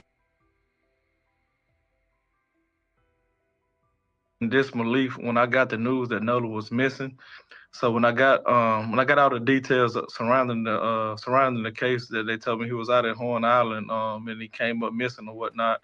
I talked with his dad, and we just had a conversation. That was kind of after the fact when they had found his body, because I was just giving the family their respect that they deserve, and when everything first took place. But I was sharing all the detail that the family was sharing, just putting the word out there, and just so everybody could be on notice and everybody be paying attention. When you say you talked to the dad, did he kind of accept this as an accident and a tragedy, or was he more suspicious? Well, no, he was more so just searching for answers right now, because it had just happened and there was a lot of questions still unanswered. Usually high school football stars have a pretty close relationship with their coaches. What can you tell us about just Nolan as a human being? Nolan was a great young man, with a big personality. Everybody gravitated to Nolan because of his smile. He just wanted everybody to be happy, and he was a joy to coach, a joy to be around. To sum Nolan up, long story short, Nolan is a guy that I would let date my daughter. I mean, there were rumblings that he may have gotten into an argument, that there might have been a confrontation or something like that.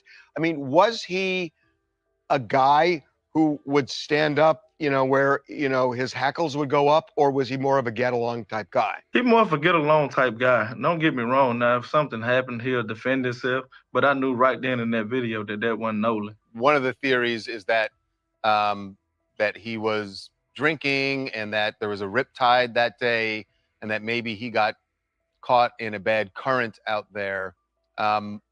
Knowing him as an athlete, and we've heard that he did know how to swim, would that surprise you if he ended up in that situation? I mean, it would surprise me, that happened, but like I said, man, I'm just waiting till the family, give out, details of what they done gathered.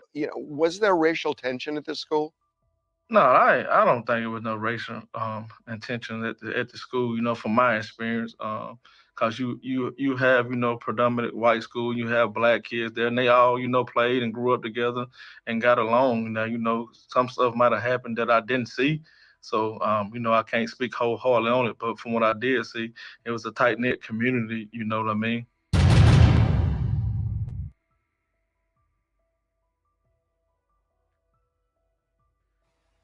Yeah, we need to get the full interviews of these things happening. Hold on, let me get here. Okay, so I'm gonna go back to what I was reading as far as the conflicts with the parents versus the police. So the phone evidence investigators requested the phone but had not received it by the most recent reportings, and the family plans to have a forensic recovery first and says it will be turned over. But now the updated conference, we heard them say that they will be working together with this phone, and I think that is very good. So verified cell phone and alleged deleted messages, and we know that Nolan's parents said that. I believe that something could have been deleted from there if he's known to always be recording and stuff like that. So I'll take their word until otherwise. But I'm hoping that we get some answers really soon. And not just some BS explanation that from one side of it. You know what I'm saying? The people that left alive is actually leading the narrative right now. But something happened. If it was 200 people out there, a lot of people seen it. And I just don't know how you can go from this happy photo to him being left and for dead. Okay. And family not notified or the Coast Guards for 8 freaking hours. Okay, because we also heard them say at first they was supposed, somebody just said it first, they said 3 they was leaving, then it turned out to be 4:30. Now I know 3 was the last sighting of Nolan, but if they was there to 4:30, then they would have seen Nolan, because where else would Nolan have been?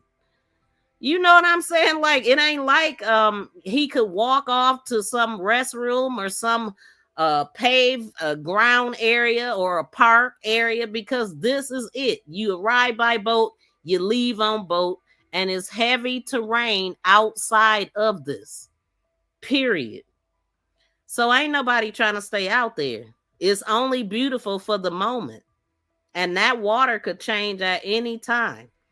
I mean, I believe that we're gonna get some answers. Some people gonna be held accountable, hopefully, because we see what it is. And then that judge speaking out was very helpful too.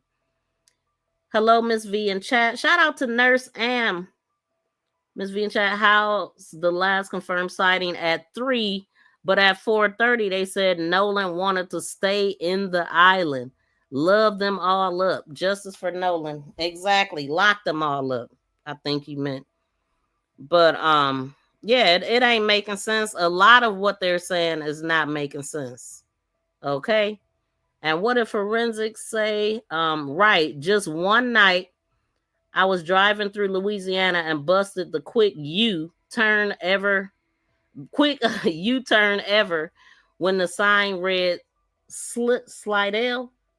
That was too close to Mississippi for me. Oh, okay. Man, listen, yeah, Mississippi has a reputation that we all know. And what Emmett Till happened in Mississippi, you know, and it's just it ain't just, it's every damn where. Racism is everywhere. We ain't gonna act like we don't know what's going on. And it's actually worse because of who's in office. Also, why are we ignoring the fact that he was there with other friends that were the same color? Because he wasn't with them. He didn't come with them. They came separately. He spoke to them. I mean, and that we paying attention to that too. You know, and that was his real friend, somebody he actually did grow up with, that his family actually do consider best friends. And the mothers are good friends. The mother of one of them boys, of the boy he was there talking to, is the same mother that went and retrieved the phone. Is the same mother that called her or talked to her sons, and they said what they said. They the ones that tried to track his phone initially, you know. So it's still a lot of unanswered questions. What is the focus on the white kids? Well, I'm sure you know the story. I ain't about to go through it. We at the end right now, but we know it's common sense what the focus is. And the biggest issue is how law enforcement was trying to handle it, talking about it wasn't no foul play. suspected and all that. When you hear that, they just gonna wrap it up, and that's what's gonna be their findings. And they wasn't trying to have that as the findings when we all can see that it's some corruption going on here. It's some bullshit going on. Who leaves somebody at an island, take their phone, got their keys and car, and don't call the mother until 11 o'clock? Again, I'm going to ask, what alerted him? What made him in 8 hours at 11 o'clock decide, oh, I'm going to call the mother? And I still don't know exactly what he said. What, we can't find Nolan? How did he know it was an issue? It ain't like he talked to Nolan and Nolan told him something. So what made the friend call the Coast Guard at 11 o'clock and then call the mother at 11:07 when he hadn't even talked to Nolan? Because they had his phones. They had his phone. They had his keys. What made them get alarmed? That's what I want to know.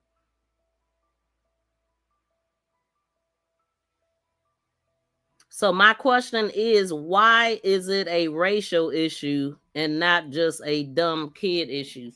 Because it happens a lot, and that is on the rise. It makes sense to have that issue. I mean, come on, man. I'm not about to go through that. So anyway, y'all, we gonna go ahead and get up out of here. This is long enough. We over 3 hours. Shout out to the 132 people in the building. From whatever channel you tuning in from, just please make sure you connect to that channel, hit the like button, set all notifications so you know next time we go live. And I'll definitely be covering this case along with Romika Meeks. We still on that case. So it is what it is. Hit replay if you want to hear what I think about everything. But right now, we 3 hours and 11 minutes in, and we gonna get up out of here. I ain't gonna hold y'all no longer, but shout out to everybody in the building, everybody that tuned in. Drop down in the comments. Shout out to Gretchen for dropping the super chat, and we definitely didn't reach our goal today, but thank y'all all for tuning in. We gonna get up out of here. As far as anybody involved, we want to see that ass locked up. Lock his ass up. Lock his ass up. You going to jail. You going to jail. Lock his ass up. Lock his ass up. You going to jail. You going. And I definitely expect for Ben Crump them to stand on business. I stand on business. You drop me somewhere, I stand on business. You drop me in your hood, I stand on business. I've been stand on business. I stand on business. You drop me somewhere.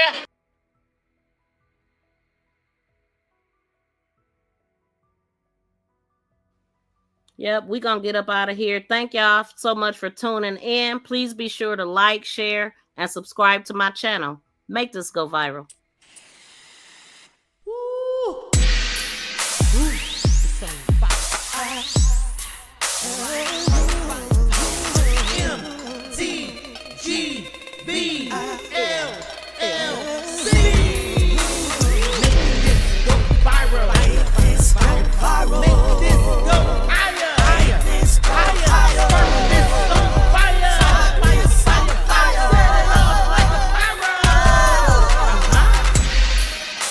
Ain't got shit, but ignore it with your dumb ass. BFF block Josh. Fuck up out of here.